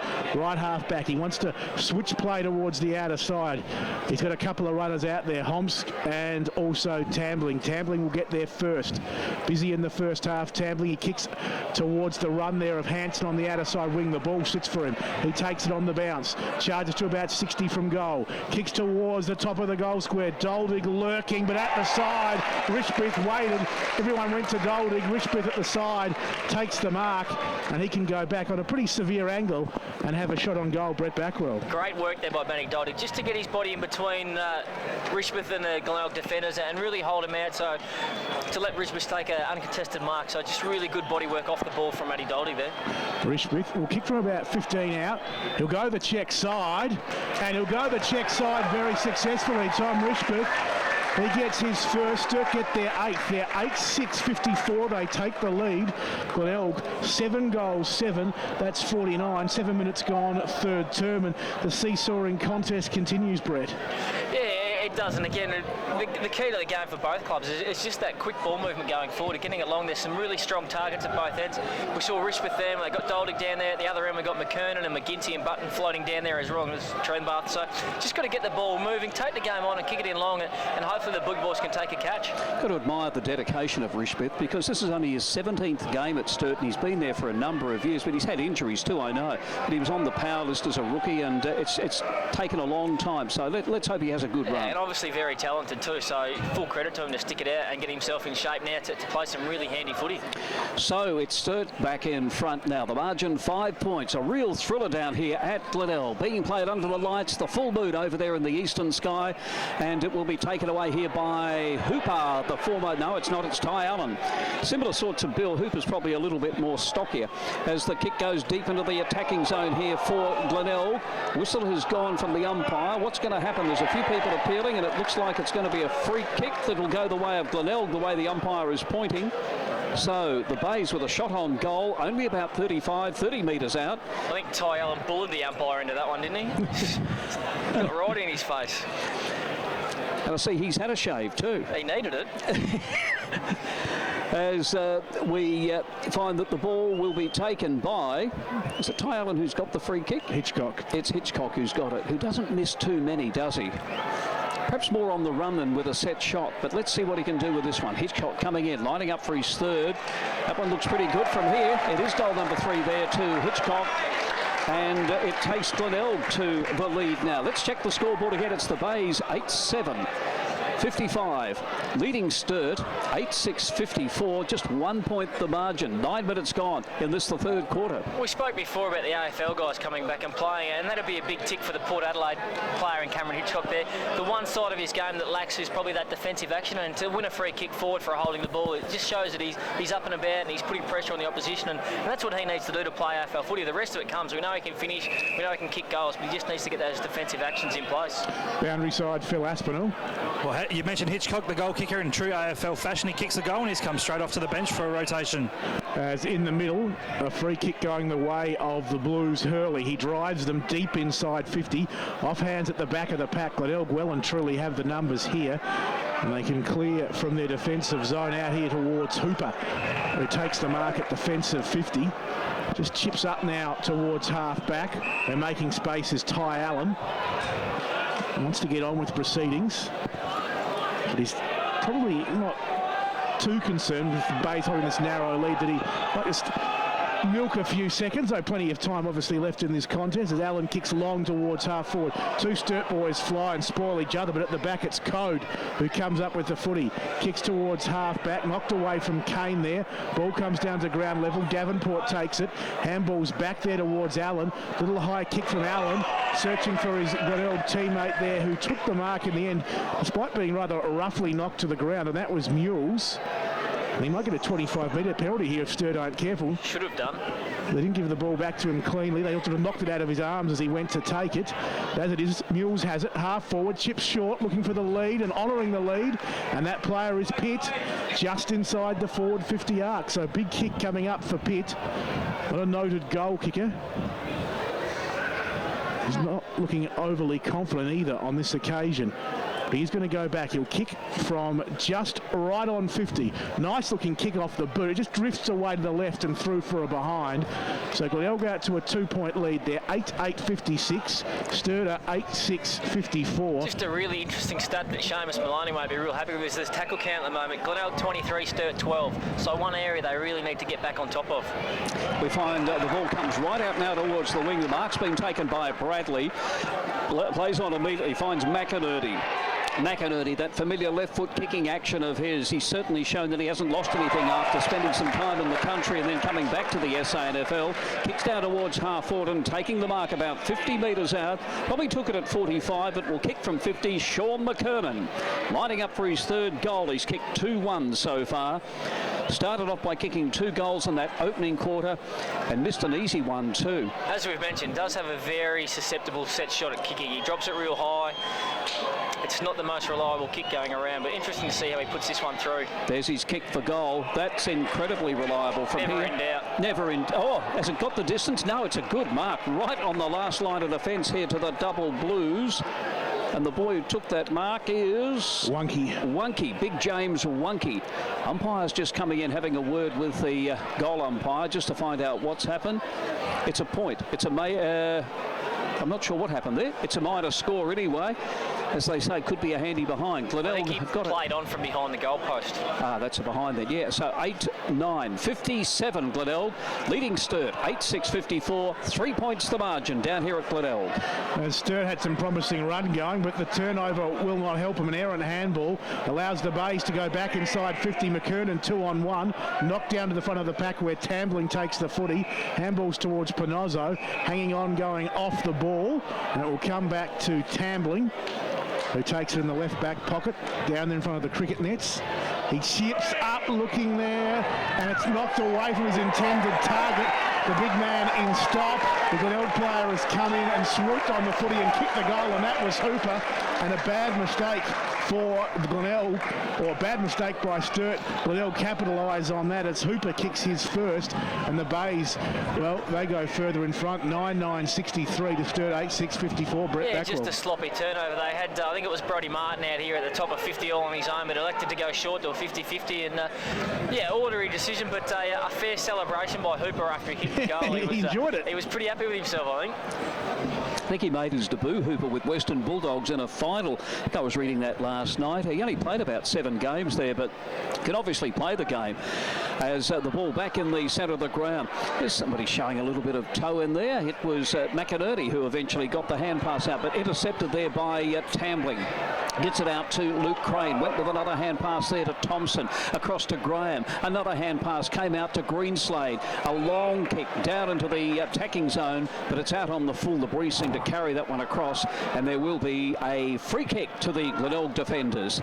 So we've got a margin now of 9 points. Glenelg in front. 14.5 minutes have gone in this, the third quarter, for our major sponsor, Home Loans Plus, your local lender. So the Bays through Cleary, well, on the last line of defence, chips up towards defensive 50. And Glenelg come up with it through Hitchcock. He goes backwards, well back towards Bradley, who marks at the top of the defensive goal square for Glenelg. jumping up and down on the mark. Wonky just onto the ground. His kick there from Bradley over the head. I tell you, McGinty did it quite nicely, the big man. Trapped it well, but a handball to Lyons. And Glenelg away with some run off half back as Lyons kicks to half forward. Homshut couldn't take the grab. Trembath in front and knocked it to ground level. We'll get it back now, Trembath from McNeil. And Trembath's high kick out towards half forward, looking for Hender. He trapped it on the bounce. Can have a bounce as he runs through half forward, has another as he hits 50, runs to 40, steadies with the left foot, goal from Louis Hender. Individual effort of the night, Louis Hender, player of the night. Glenelg 10-9-69, Sturt 8-6-54. You're on 107.9 Life FM, your state game station.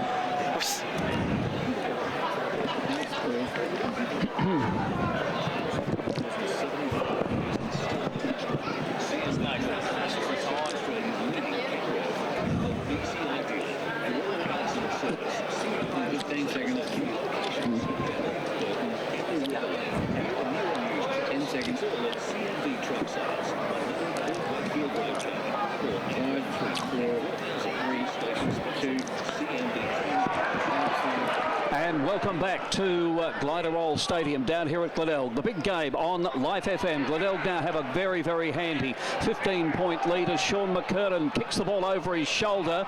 It's gone high in the air, comes off hands. The ball is on the ground. Let's see what comes out of this one. Sturt will come out of defence now through Panozzo. Brings the ball out now towards the centre wing. Up goes Big Angus Graham. Stood there. He knew he was going to be hit from behind by Benny Mules.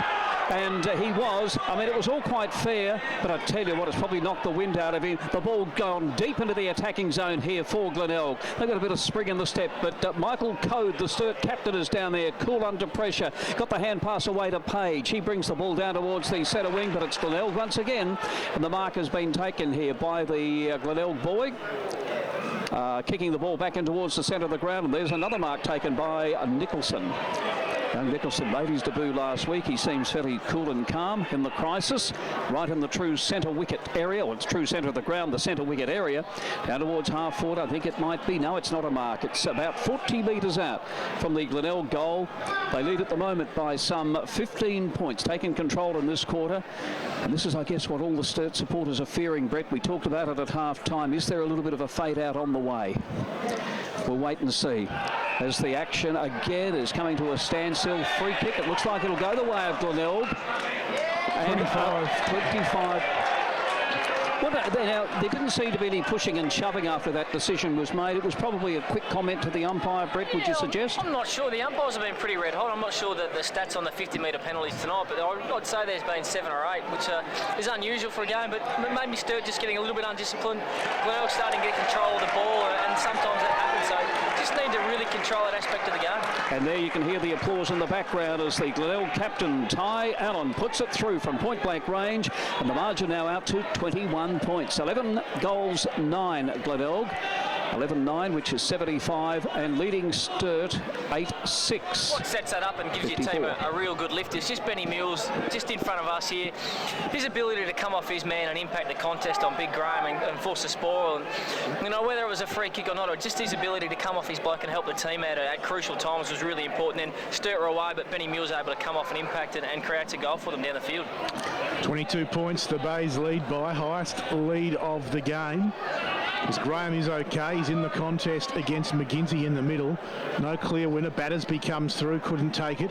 Hanson head over the ball, couldn't get the footy either. Handball came out in the end there from Logan, but it's the Blues off half back. Battersby getting a hurried kick. The umpire spotted a free kick. They're not going to pay advantage. They're going to bring it back. And it's coming the way here of Evans for the Blues, right in the middle of Glenelg Oval. So Evans loads up, kicks towards the leading player there in Wonky. He couldn't take it, recovers nicely. It's a little kick forward on the bounce there towards Thompson. Hands it off to Kane, 45 off a step, snaps towards the goals. Out of bounds on the full. That was touched, in fact. So it will be a boundary throw-in. 19 minutes gone, third term. Glenelg 11-9-75. Sturt 8-6-54. 21 points the lead to Glenelg as the boundary umpire prepares to bring the footy back into play. Deep in attack for the Sturt side. They need a goal It's a rather large understatement at the moment, the way Glenelg have been dominating the contest. It's a Bays get a hurried kick out towards defensive 50, trapped there by Karga. His little handball couldn't find the target, chopped off in fact by the Blues. They go forward with the quick kick from Hurley. Sturt player caught the back there in the contest, and Graham couldn't do much. Ball in dispute at the forward 50 arc, and the umpire says, I'll have it. We'll ball it up the Bays by 21 points, and we've gone 20 minutes in this third term. Spoke about the clearances at half-time, and Sturt were really dominating 14-23. At the moment, Glenelg have won the last 8, so just Sturt really need to get it back on top, whether that's Graham getting fatigued and the ruckman coming through and not getting his first hands, or Jared Lyons getting his hands on the ball around the ground. But Sturt really need to lock down and start to win their fair share of ball out of those restarts. And struggling to get a restart here. Well, the restart's there, but Sturt's struggling to burst clear. It's deep in their attacking zone. It's about 45 metres out. It's been knocked across the boundary line, right near the scoreboard, which at the moment shows a 21-point advantage to Glenelg. There's the throw it. Up they go. McKernan, front position. Fascinating stuff watching McKernan and also Angus Graham. They could be competing for a place in that Adelaide Crow team. Here's a go now as Richard Tambling, another person who'd love to be in that Adelaide Crows lineup. It is through for a minor score. So his first score for the night in his 31st game with the Sturt team. It takes the Double Blues along to 9 goals. Just waiting for the scoreboard attendant, but we know that Glenelg lead by 20 points, so 55 plays 75. The Bays in front, 21.5 minutes gone in the third quarter.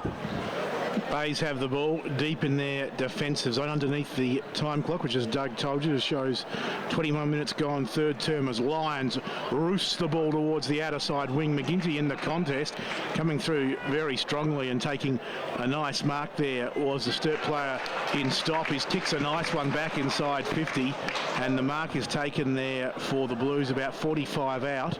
The player on this occasion is Evans, who will go back 45 out. Slight angle and a big kick in the context of this contest. He is a thumping kick of the footy too, traditionally, Evans, so wouldn't be surprised if he puts this one through from outside 50. Well, he did start his career as a forward before morphing into a backman in more recent times. As the kick from 50 is a nice long kick right to the goal line, but it's just away to the left. The Sturt fans had started clapping just away for a behind. Sturt 8-8-56, Glenelg 11-9-75. 22 minutes gone in this third term. Well, I think it was you, Brett. You said he's a good kick. That was a thumping kick, wasn't it? He must have got it 65 metres or thereabouts, but unfortunately for him, it didn't have the desired result. Out towards the half-back line. No one able to take the mark again. The ball is on the ground. It's in the hands of the Glenelg team. Benny Mules, their former captain, has it now. Got the hand pass away, and we find it's Glenelg going forward. Hender was the target. Couldn't pick it up on that occasion, and we find the Double Blues now. A hand pass comes back to Vit Kunis, the youngster from centre half forward. There's his long shot for goal. He's gone to the other side of the goals and through for another minor score. So Sturt not quite able to get those goals that they were getting earlier in the game. Perhaps Matthew Doldig, you might say, has been well held in this quarter too, Brett Backwell. Yeah, Sturt, I think, just with this slight breeze that is blowing, just blazing away, they just need to lower their eyes and hit those lead-up targets rather than just trying to take the game on it and kick those long goals from outside. Just hit those lead-up targets and make it easy for your forwards. So McKernan went for the mark at half-back, couldn't complete it. On hands and knees, getting the handball out there was Nicholson. Some run for the Bays now with a kick towards the wing. Hender lurking, but Homps at ground level got a handball out for the Blues, only as far as Hitchcock, who gave to Pitt. Outer side wing, Pitt kicks the Bays inside 50. Button gets caught behind his opponent, but Button outmarks Code on that occasion. Code isn't happy, but Button's been paid the mark. 40 out straight in front. It's a little too tall on that occasion, big Lockie Button, Brett.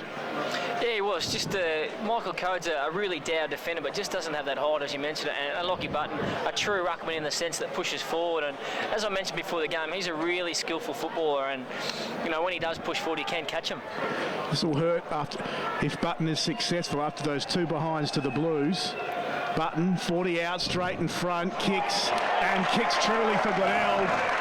They march on. Glenelg get their 12-9, 81. They lead Sturt 8-9, 57. Exactly 4 goals the margin. 24.5 gone third term. Certainly not an insurmountable margin with a quarter to go, Mouse, but it's a good lead in terms of the way this game's been played. Yeah, definitely. And as we mentioned, you know, Big Angus Graham doing all the ruck work on his own. We see Wonky going into the middle now, I think, just to give him a bit of a chop out.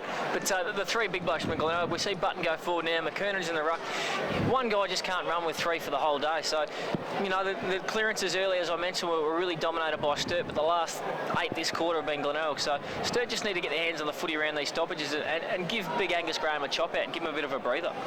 So there's the ball up. It'll be McKernan who got the tap out, and it looks like Glenelg have got control once again. No, it's actually Sturt who come away with the ball. Umpire has played a free kick. It will go the way of Glenelg. Somebody must have been held there. Is that Lyons down towards the half-forward line, and another mark's been taken, this time by McKernan. Sean McKernan now, 55 metres out from goal, too far out to score. There he goes. It's a thumping kick right up in towards the teeth of goal. And I reckon it might be a Glenelg mark that's been paid. Lockie Button once again. Just a little bit too much height, and I think you've hit the nail on the head there, Brett. Just that strength and height that, you know, having 3 big guys in the team. And Lockie Button. You also touched on him. We talked about, and we don't want to harp on it, but AFL prospects. And, I mean, who knows? Yeah, look, he's one of those mature age footballers now that is a chance to get picked up if he has a really good year, which he's having at the moment. He's still young enough to learn and play some really good footy. And as we know, older blokes or bigger blokes like Ruckman develop a bit later in life anyway. So, you know, I think he'd be a great asset to any AFL club, especially one that really lacks that ruck department. And there he goes, and he has kicked his 2nd goal for the evening. So Glenelg going ahead now. They lead by 4 straight goals, 12-9 to 8-9. It's 87 to 57. So 5 straight goals, 13 there. I was just looking up there, John, and the scoreboard attendant's doing a great job. But yeah, 13-9 to 8-9. So 30 points the margin. It's not going to be a blowout, I don't think. But gee, that's a handy lead at this stage of the game. Yeah, just starting to get away a little bit from the Blues. They need a goal just to close out this quarter. We've gone nearly 27 minutes as we'll see a secondary ball up in the centre. Graham working hard in the ruck. He's up against McKernan on this occasion. There's a big fist from Graham down towards Riley. He sort of tried to handball out, just rolled into the arms there in the end of Hooper, whose kick long to the top of the square is a good one. It's fisted through, though, in the end. Desperation stuff by Stop. Through for a rush behind. Glenelg 13-10, 88. 31 points they lead. Sturt 8-9, 57. 27 gone third term. 6-goal quarter to the Bays, just 1 to Sturt, and that probably sums things up, well, fairly obviously on the scoreboard. And Sturt now trying to come out of defence. It was Fraser Evans on this occasion. Goes down towards the centre wing. Let's see what can come out of this one. The ball is still on the... is it still in dispute? No, there's going to be a free kick that'll go the way of Sturt. And a few of those ironical cheers coming from the Double Blue supporters, from what I can tell. Big Graham it is, who's worked hard all night, but slowing down a little bit in this 3rd quarter. And the ball back now with Glenelg as they bring the ball out. But no, it's intercepted there by young Hansen. Gets the hand pass away there to a teammate in Page. He goes down towards... Young Page looks as though he's got a little bit of class about him too. Gets it into the hands of Duldy. Kicks the ball very high.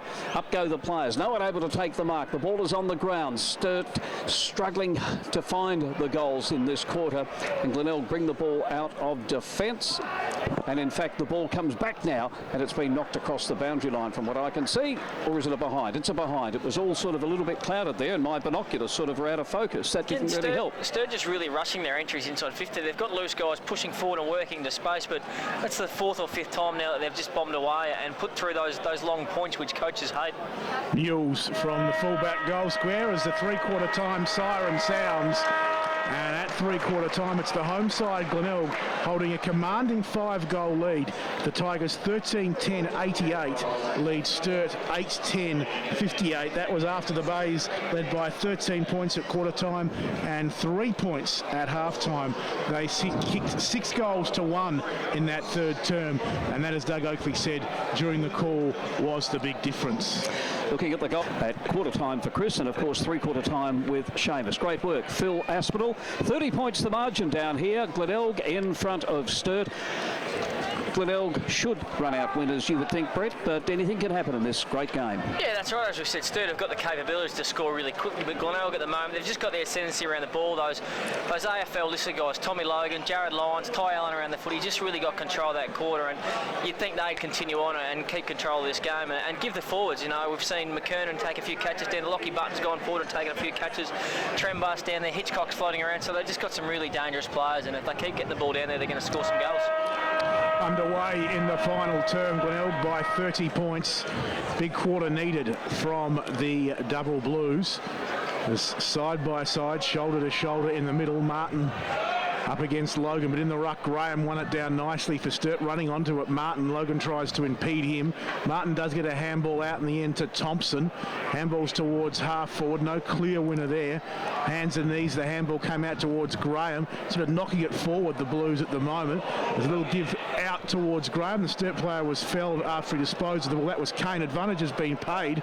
The Sturt goes towards the goals. The kick across the face will bounce once, twice, out of bounds. A left forward pocket for the Double Blues. So they've gone inside their forward 50 with the first play of the quarter, but no score as yet.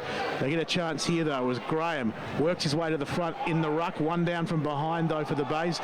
Came in the direction of Logan. He was tackled to ground 20 metres out from goal, holding the ball, says the umpire. So Sturt in line for the perfect start.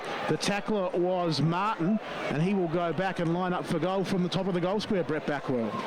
Yeah, again, we just see that defensive pressure in the forward 50, which coaches put so much emphasis on these days. A little bit stiff, I would have thought. Tommy Logan just took the ball off the stoppage and was pounced on pretty quickly. So an unlucky one, but you've still got to lay the tackle to be rewarded.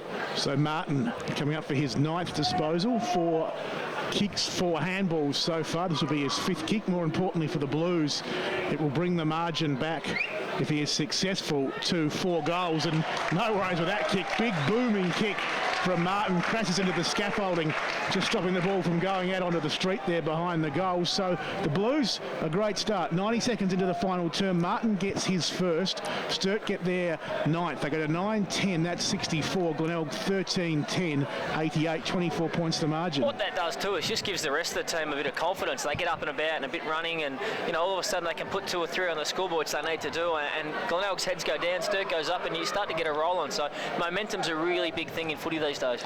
Big Angus Graham jogging back into the centre to contest this one against Lockie Button. Up they go. I think Button might have got the tap out. Hand pass came out. Sturt go down now in towards centre half forward with that kick. Looking down there for Evans. Another hand pass comes across to Martin. Another quick hand pass ends up there in the hands of Battersby. He goes with his left foot. Almost ended up in the hands of Richard Tampling, who it looks like is playing up forward, as he playing on the ball as an on-baller.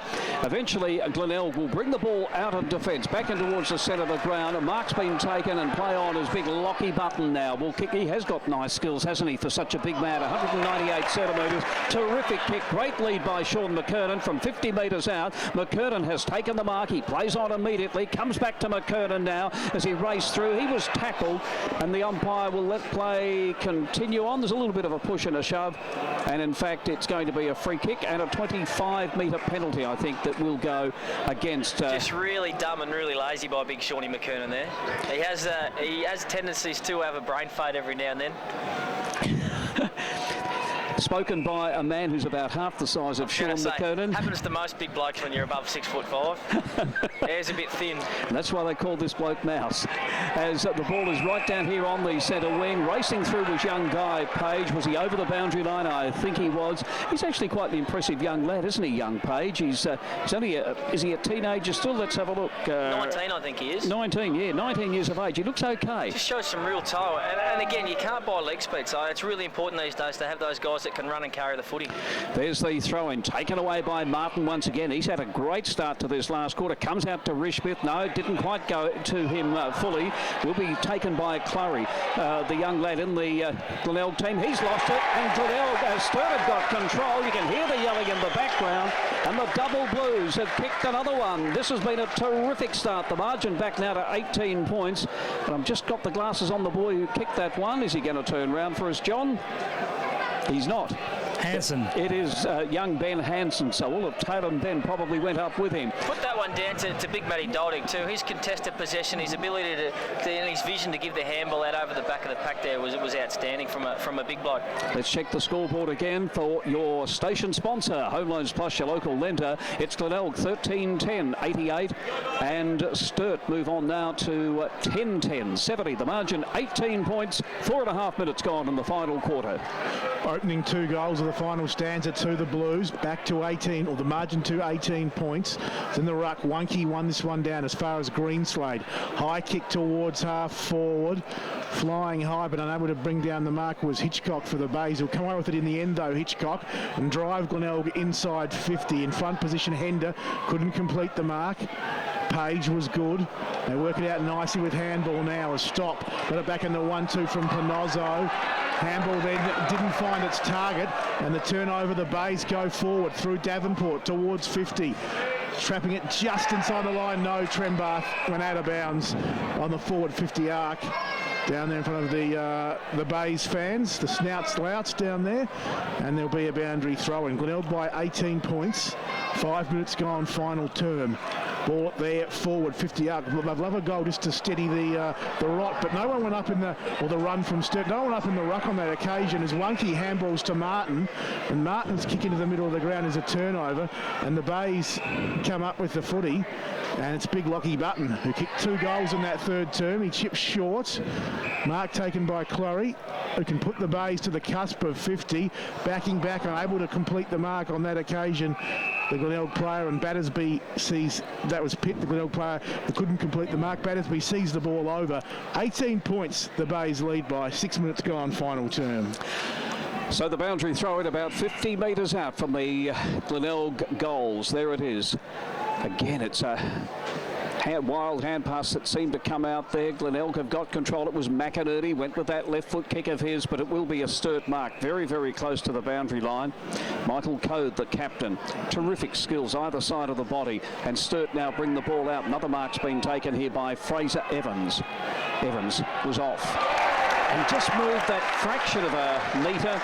As a result, he was covered. The umpire said play on. Right decision by the umpire, and it wasn't the best decision by Fraser Evans, as it turned out. The ball is out of bounds after that smother. So out in front of a big crowd down there in front of, well, I think, where the slouts gather, on that side or the other side? Well, that's in that very pocket. In that very pocket, I thought it was, as the ball, I think, is going to be out of bounds once again. It is right down in front of us now on the centre wing position as the boys ran for it there, young Cleary and also Jack Rishpeth. Boundary umpire to throw the ball back in. Gee, they throw it a fair way, don't they?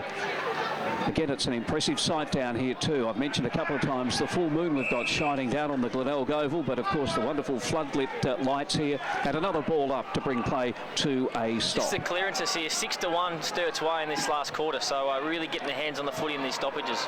It was Button, Rucks and Rhodes, but his handball went straight to Tambling. He gave to Wonky. Wonky trying to shovel it out, holding the ball, the cry, nothing doing. Players parley, and the umpire says we'll ball it up. Still on this members side wing, right in front of our Life FM commentary box as we're approaching the 8-minute mark of this final term. Glenelg led by 30 points at three-quarter time. 2 goals to Sturt in this fourth term has seen that margin cut to 18 points as the free kick from the stoppage going the way of the Bays, and it will be Lions who roosts the ball towards 50, and coming out taking the mark was McKernan, easy as you like, and he'll go back, probably kicking from just outside 50 on about a 45-degree angle. You can just steady things, Mouse, if he kicks this for the Bays. Yeah, just a real game changer at the moment. He puts this through. As we said, momentum changes again and goes back Glenelg's way, and they should be able to hang on from there. But as we said, the Sturt have had their hands on the footy a lot more than Glenelg this quarter, so if he doesn't put this through, it's dangerous times. So McKernan started the game very strongly with a couple of goals early. He kicks from 50. Always kicked this one way out to the left. Players, well, in the end, Graham probably could have marked it, but he decided to fist it through for the rush behind. The Bays by 19 points, 13-11-89. Sturt 10-10-70. We've gone 9 minutes final term. As you look up, Glenelg putting a full game press on again, and Sturt have got 2 out the back of the goal square, so if they get some quick ball movement here, it's dangerous. Fraser Evans it was who went for a thumping Jumping kick down the centre of the ground and probably kicking into a slight breeze still. He got good distance. Comes out now to Riley. He's got, oh, the ball's not going to bounce for him. Yes, it will now. Gets the hand pass away. It was good football and finds Sturt now going forward. The target down here is Big Duldig running the same way as the ball. He did it so well not to give away a free kick. Little Hanson's in there battling for the ball, but it's all tied up with a couple of Glenelg boys coming in also. But it's only about 15 metres out from the Sturt goals. The margin down here is 19 points in favour of the Glenelg team. There's a hand pass from Crane, comes back to Duldig. What's he done? I think it might be a minus score. Yes, it is. Matthew Duldig, we've got him down now for 4 goals, 1. So 3 straight goals, the margin, 13-11, 89 to Glenelg, and it is Sturt. 10 goals, 11, which is 71. So there we have it, 18 points the margin. Benny Mules kicking out, John Nankerville. Mules kicks out towards the 2 big men at half back. McGinty was up in front, couldn't take the mark. Ball in dispute at ground level. McNeil dives over the football. Umpire's seen enough and he'll ball it up. 55 out from the Sturt goal. They trail, as Doug Oakley told you, by 3 straight goals. Another goal here would be huge as Greenslade applying the pressure, but it wasn't enough as the Bays will come away. Bradley to Davenport, who spent it, but he has time to go back and grab it at half back. Just got the handball out in the nick of time into open space. Tambling dives on it in front of his opponent there in Mules. Coming through and picking up there nicely was Martin, who handballs off to Rich Beath, who really kicks a wonderful goal on the run with the left foot from 35 out. Just bent that one back and through for the Blues. Tom Rich Beath brings the Blues to within 2 goals. They're 11-11-77. Glenelg 13-11-89. It's game on. Great contest just out in front of us by Richard Tambling. Threw himself at the footy, held it up, got it off to Panozzo, and Panozzo smart enough to draw the man, draw and give, and a great finish on his left-hand side from Rishbeth from outside 50. You don't have to look classy when you kick on your non-preferred, do you, Brett? Not when you land them like that. And he looked a bit awkward on it. Just Stephen Kernahan. They never look good going through, but he sent a lot through. He did. Well, even with his natural foot, you had your heart in your mouth, but boy, he kicked a lot. You're absolutely right.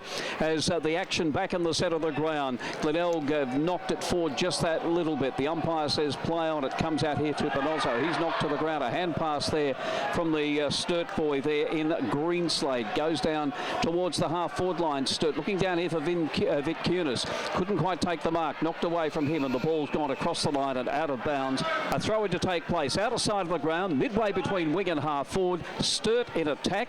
The margin down here is only 12 points. A thriller. John Nankerville. Graham and McGinty in the ruck position, about half forward for the Blues. Graham won this down. Comes out the back to Hurley for Sturt. He kicks a high ball towards 50. Coming through strongly. Vic Kunis couldn't take it. At ground level, Hansen pumps it forward and Duldig takes the mark. Got the handball off. Did he? No, everyone sort of ran forward. No, he was still holding the ball. I was used to Duldig's quick skills. I thought he might have handballed it off, but no, clutched it in, and he will go back from about 35 out, tight angle, and have a shot on goal. Again, just his ability to hold his body position in front spot and use that big frame of his to keep his defender out and take an easy chest mark. Big kick from Duldig. If he's successful, he'll kick his 5th and make the margin 6 points. He's just away to the right. 1 behind. Sturt 11-12, 78. Glenelg 13-11, 89, 12 minutes gone, final term. Ball to be brought back into play for our major sponsor, Home Loans Plus, your local lender. It's Bradley kicking in on this occasion. Goes out towards the half-back line, and the mark's been taken by big Angus Graham. Yes, he's the former Richmond ruckman. He's on the Crows list these days. Oh, almost a mark, I thought, to Sturt. Here's a shot for goal. Was it Martin? Oh, didn't get onto that one. He's usually a beautiful kick. Ends in the hands of Bradley for Glenelg. Gets it across to Hender. Another hand pass that comes out on this occasion, and we find it's going to be Allen who kicks the ball. A free kick will go the way of Sturt or Glenelg. Let's see what way. It's a free kick that'll go the way of young Greenslade here for the double Blues. There's his kick right up in towards the teeth of goal. Up they go. No one able to take the mark. The ball's on the ground. The Glenelg defenders working overtime. The hand pass comes out to Lewis Hender. He's played with a fair bit of dash tonight. I think it's something he's added to his game this year too, just running through and showing enormous dash. He in turn gets it across there to his teammate, and we find it's going to be Glenelg. Going forward, holding it up now is the player there in Hooper. Hooper, stocky sort of a build, been useful on occasions tonight. John. Goes short and finds Trembath. Trembath from attacking side of centre. Oh. Big kick, big fly, big mark. McKernan, the player who took the mark. Trembath's kick was huge. It was a good 50, 60 metres, but McKernan's mark at the top of the goal square. He'll go back to steady the ship, but he did miss one from a similar distance in the first term at the other end. Everyone to close their eyes and hope for the best here. It's a bit like that. Cross the fingers, Bays fans. 14 and a half gone, final term. McKernan has kicked 2 for the night, both in the first term. His side leads by 11 points. If he's successful with this shot, it'll be a 17-point margin. He's successful. The Bays by 17 points. 15 minutes gone, final term. You're on 107.9 Life FM, your state game station. It just shows that. Thanks, Hayden.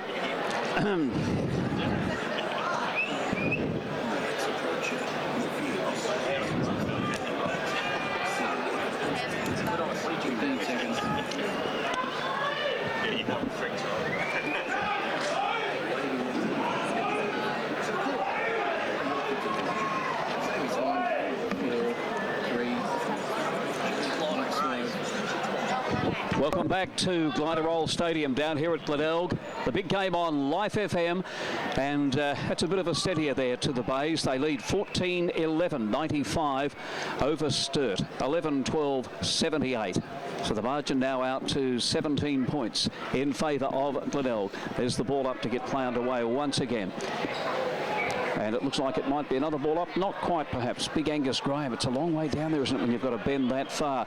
Falls into the hands of Bradley. He went for a hand pass. Couldn't burst his way clear. Stop had the ball. He got the hand pass away, which was good football.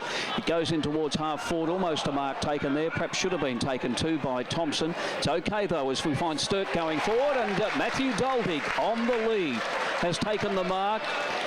Was tempted to kick the ball across there to Brodie Martin. Didn't give in to the temptation, though, and he's a pretty accurate kick himself, as we all know, and lining up for goal number 5, the big full forward for Sturt, and of course playing against his old team, Glenelg. In he comes. Oh, should have passed it, Brett.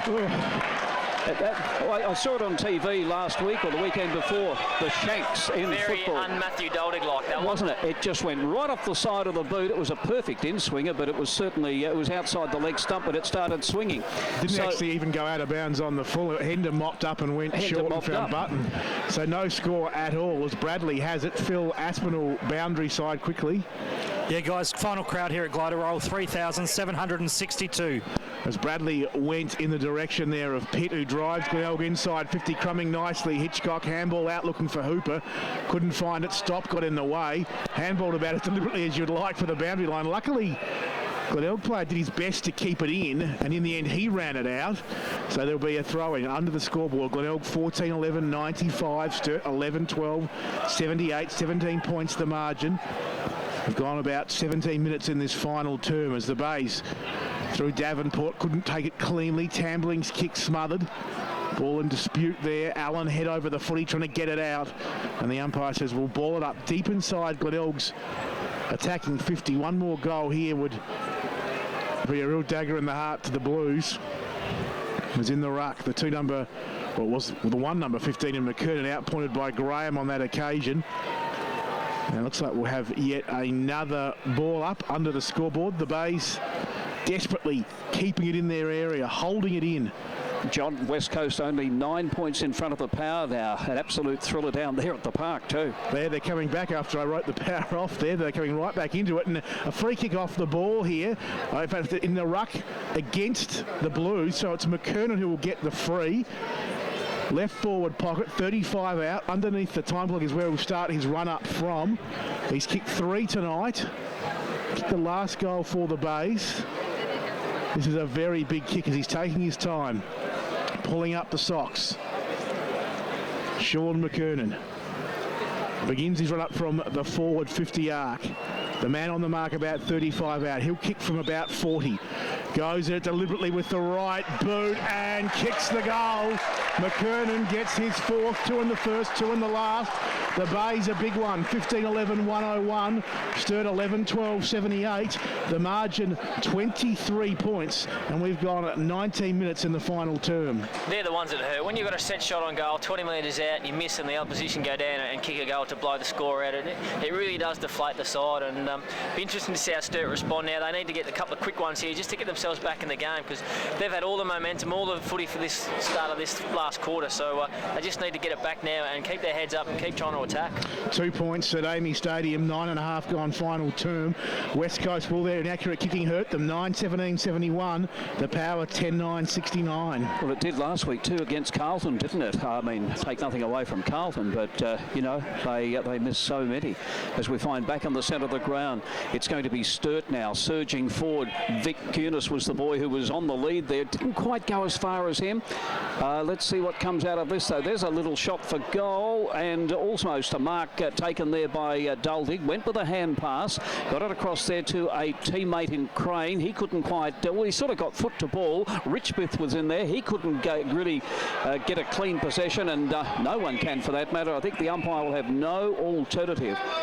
Looks like an all-in wrestling match there for a moment, doesn't it? As the umpire comes in and says it's mine. So 23 points the margin in favour of Glenelg. It's been an entertaining game, continues to be too, as the ball is thrown up or bounced up very, very close to the Sturt goal. It's only about, in fact, it's in the 10-metre square, and we're just going to wait to see what happens. Any more changes in the game down there at Footy Park, John? No, still a 2-point margin. West Coast way 11 gone final term. As we find from our ball up here, again, no one able to burst their way clear. I reckon it's going to be knocked through for a minor score, which it has. So the margin back now to 22 points. It's Glenelg 15-11-101, leading Sturt 11-13-79. 21 minutes have gone in the final quarter for our major sponsor, Home Loans Plus, your local lender. As Hender will bring the footy back into play. His kick over his intended, the head of his intended target in Davenport was taken by Nicholson. He was tackled. Davenport came in. Pitt there as well. Pitt got it out to Cleary. Cleary's little kick towards McInerney on the wing. He takes the mark. Has a bounce. Has another. As he runs down the outer side wing, he's got over the top. Davenport calling for it. The handball was a shocker. Went through Davenport's legs. Tambling can mop up. Handballs backwards to go forwards towards Stop, who gives to Tambling. Still running backwards. He's about 55 from goal. He stops, pirouettes around and kicks towards Hanson, who takes the mark on the outer side wing. Hanson with the footy for the Blues. They don't really have time to stop and start. Hanson kicks up towards half forward, getting in the way. Great mark, Bradley. Finger tipper, and he brings the ball back into the middle of the ground where Hitchcock has it for the Bays. Can play on if he wants and thinks, well, why not? I will. He comes out here towards half forward where Karga chips in, takes the mark for the Bays. He's going to honour the lead of the big man McKernan, who's up high, leaping high and marking 45 out straight in front. And it's becoming a bit of a Sean McKernan show in the last 5 or so minutes as he's doing all the damage for the Bays, Brett Backwell. Sturt defenders just got to be better there. There was 1 on 3. McKernan had 2. He's a direct opponent standing next to him. 2 Bays got... 2 Sturt guys, sorry, dropped back in front of the hole, and he just ran straight past them. They just need to get body on it and be real physical. They just can't let a 30-metre chip inside 50 be marked uncontested. The Power hit the front at Amy by 4 points, 12.5 minutes gone in the final term. McKernan to seal the game for the Bays from 50. Very deliberate in his approach, very accurate in his kick. McKernan boots his 5th. Glenelg will win here at Glenelg. 16-11-107 they go to. Sturt 11-13. That's 79. And in this final term, we have gone 23 minutes. Brett Backwell. Yeah, just show the class of a Shawnee McKernan. You don't always know what you're going to get with the big fella. He's good, he's outstanding, but his poor is really ordinary. But obviously tonight he's made a couple of mistakes, but overall he's been fantastic. He's kicked 5 or 6 goals now, given a real strong presence up forward and pinched it in the ruck too, which just shows his versatility. Umpired out with the ball to get play underway once again. McGinty and Angus Graham, or is it James Wunke? It's James Wunke who's doing the ruck work now. McGinty grabs the ball after that ball up, but taken by a young Greenslade, the Sturt on baller. Kicks the ball down towards half forward. It ends up, though, in the hands there of the player in Lyons. He, in turn, got it across there to the youngster in Underwood, and we find now it's going to be Glenelg going forward once again. Can it be McKernan? No, it's not McKernan this time. It's, in fact, Lockie Button, who's also been a bit of a handful down forward. He's been a useful player all night, doing his ruck work, and then he's kicked a couple of goals. 2 goals, 2 so far. I guess when you've got him kicking 2-2, McKernan kicking 5-1, they've really created a few problems up forward. Just waiting now for him to go back and to take Glenelg further ahead. Lockie Button, you'll kick from around about 52 metres, I would think. And he comes. There's the kick. Oh, it's a thumping, booming kick. He's kicked that 65 metres, well, 60 anyway. And he's kicked yet another goal. Glenelg 17-11, 113, leading Sturt 11-13. 11-13, which is 79. It's a commanding lead here to the Bays. 25 minutes of the quarter gone. Down on the boundary line, Phil Aspinall. Yeah, booming kick by big Lockie Button. He just come onto the ground replacing Sean McKernan, and give a bit of a secret away here at Glenelg Stadium. The 50-metre mark, gentlemen, is only actually 47 metres. And I still couldn't kick the distance. No, I've heard that before. I think Phil measured it during the off-season. As up in the ruck, Wunke won the hit out. He's going to get the free kick. The Bays out to a game-high lead of 34 points as Wunke spots up Page all on his lonesome at half-forward for the Blues. He gets shut down in the end, and he'll go back and chip short to Hansen. He wants to run on. Davenport almost run him down. He got a handball out in the end to Crane. Back there in the direction of Battersby. He just whacks it on the boot inside 50. Coming out Greenslade, he was tackled, dispossessed, and the Bays will clear the zone through the kick there from Logan. Bouncing ball taken by Code. He puts Sturt back inside 50. One-on-one Riley. Couldn't take the mark, couldn't bring it down. Coming out Mules was good. He kicks towards the outer side wing into open space. Diving out there, Karga takes the footy for the Bays. He's tackled. The umpire watching proceedings and says holding the ball. So Sturt will take the free. 25 and a half minutes gone in this final term. They trail by 34 points. As I said, game high lead for the Bays. As Evans it is, measuring the kick into the arms of Hurley at half forward for Sturt. Not a lot on. Hurley's just going to go and bomb it long towards the top of the goal square. Graham caught behind at the back. He may be the unlucky crummer in the end, showing a bit too much pace. The Bay player there who just ran out of room, and there'll be a throw up against the behind post for the Blues. Sturt 11-13, 79. Glenelg 17-11, 113. 26 minutes gone, final term. Boundary umpire now hurls the ball in. Up they go. It was McGinty and Graham. The ball is on the ground after that throw-in. A couple of hand passes have come out there, but no one able to make any ground, and the umpire will come in and ball it up. So West Coast have hit the front, John. 2 points Back in front. It must be, we're at about what stage of the last 16 and a half minutes gone. Oh, still plenty of time. So an absolute thriller down at Footy Park tonight, and Port Adelaide certainly showing that their early season form is going to take them to all sorts of levels this year. Who knows how far, though. There was Lyons, who may well be playing at the next level next week for the Crows. He was an emergency for the game today. Wasn't required over there. Another hand pass comes out there, this time from the youngster who made his debut last week in Nicholson. But eventually mopped up here by Sturt. It was Martin who had the ball, got it across there to his teammate. And I reckon they've picked a goal out of this. Lukey Crane, I reckon. Lukey Crane it is. Another McGarry medalist, and the voice of the McGarry medalist in Brett Backwell in the background. So Luke Crane has kicked a goal. It won't cause them to win the game, but it was still a much-needed goal. And the Double Blues move on to 12-13, 85. The margin, 28 points. Glenelg, 17-11, 113. We played 28 minutes into the final quarter. Good to see Sturt keep fighting too, and not just letting this game really blow out. They're still trying to push forward. They're still trying to hit the scoreboard. So they're really not letting go, which you probably expect this late in the game. A meeting with heads together in the middle between Graham and Martin. Graham won it down in the ruck. Allen at the bottom of the pack where we so often find him. Tough and tight in the clinches. The big man Graham lying prostrate at the moment on the ground. And the umpire says, I've seen enough and I'll ball it up as the final siren sounds. The Bays have run out winners by 28 points. Glenelg 17-11, 113. defeating Sturt 12-13, 85. They fought it out to the end, the Double Blues, scoring the last goal of the game there through Crane. But in the end, it wasn't enough, and the Bays record win number 3 from 5 games this year, and their fans quite happy down here at Brighton Road.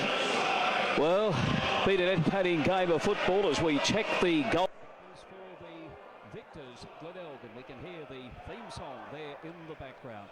Sean McCurden kicked 5 goals for Glenelg tonight, 5 goals, 1, and that was probably one of the easier misses, that one too. 5 goals, 1. We had 3 apiece to his co-ruckman, big Lockie Button. 3 goals also to the little Port Power goal sneak in Cameron Hitchcock. 2 goals to Josh Trembar, and then singles to Tom Logan.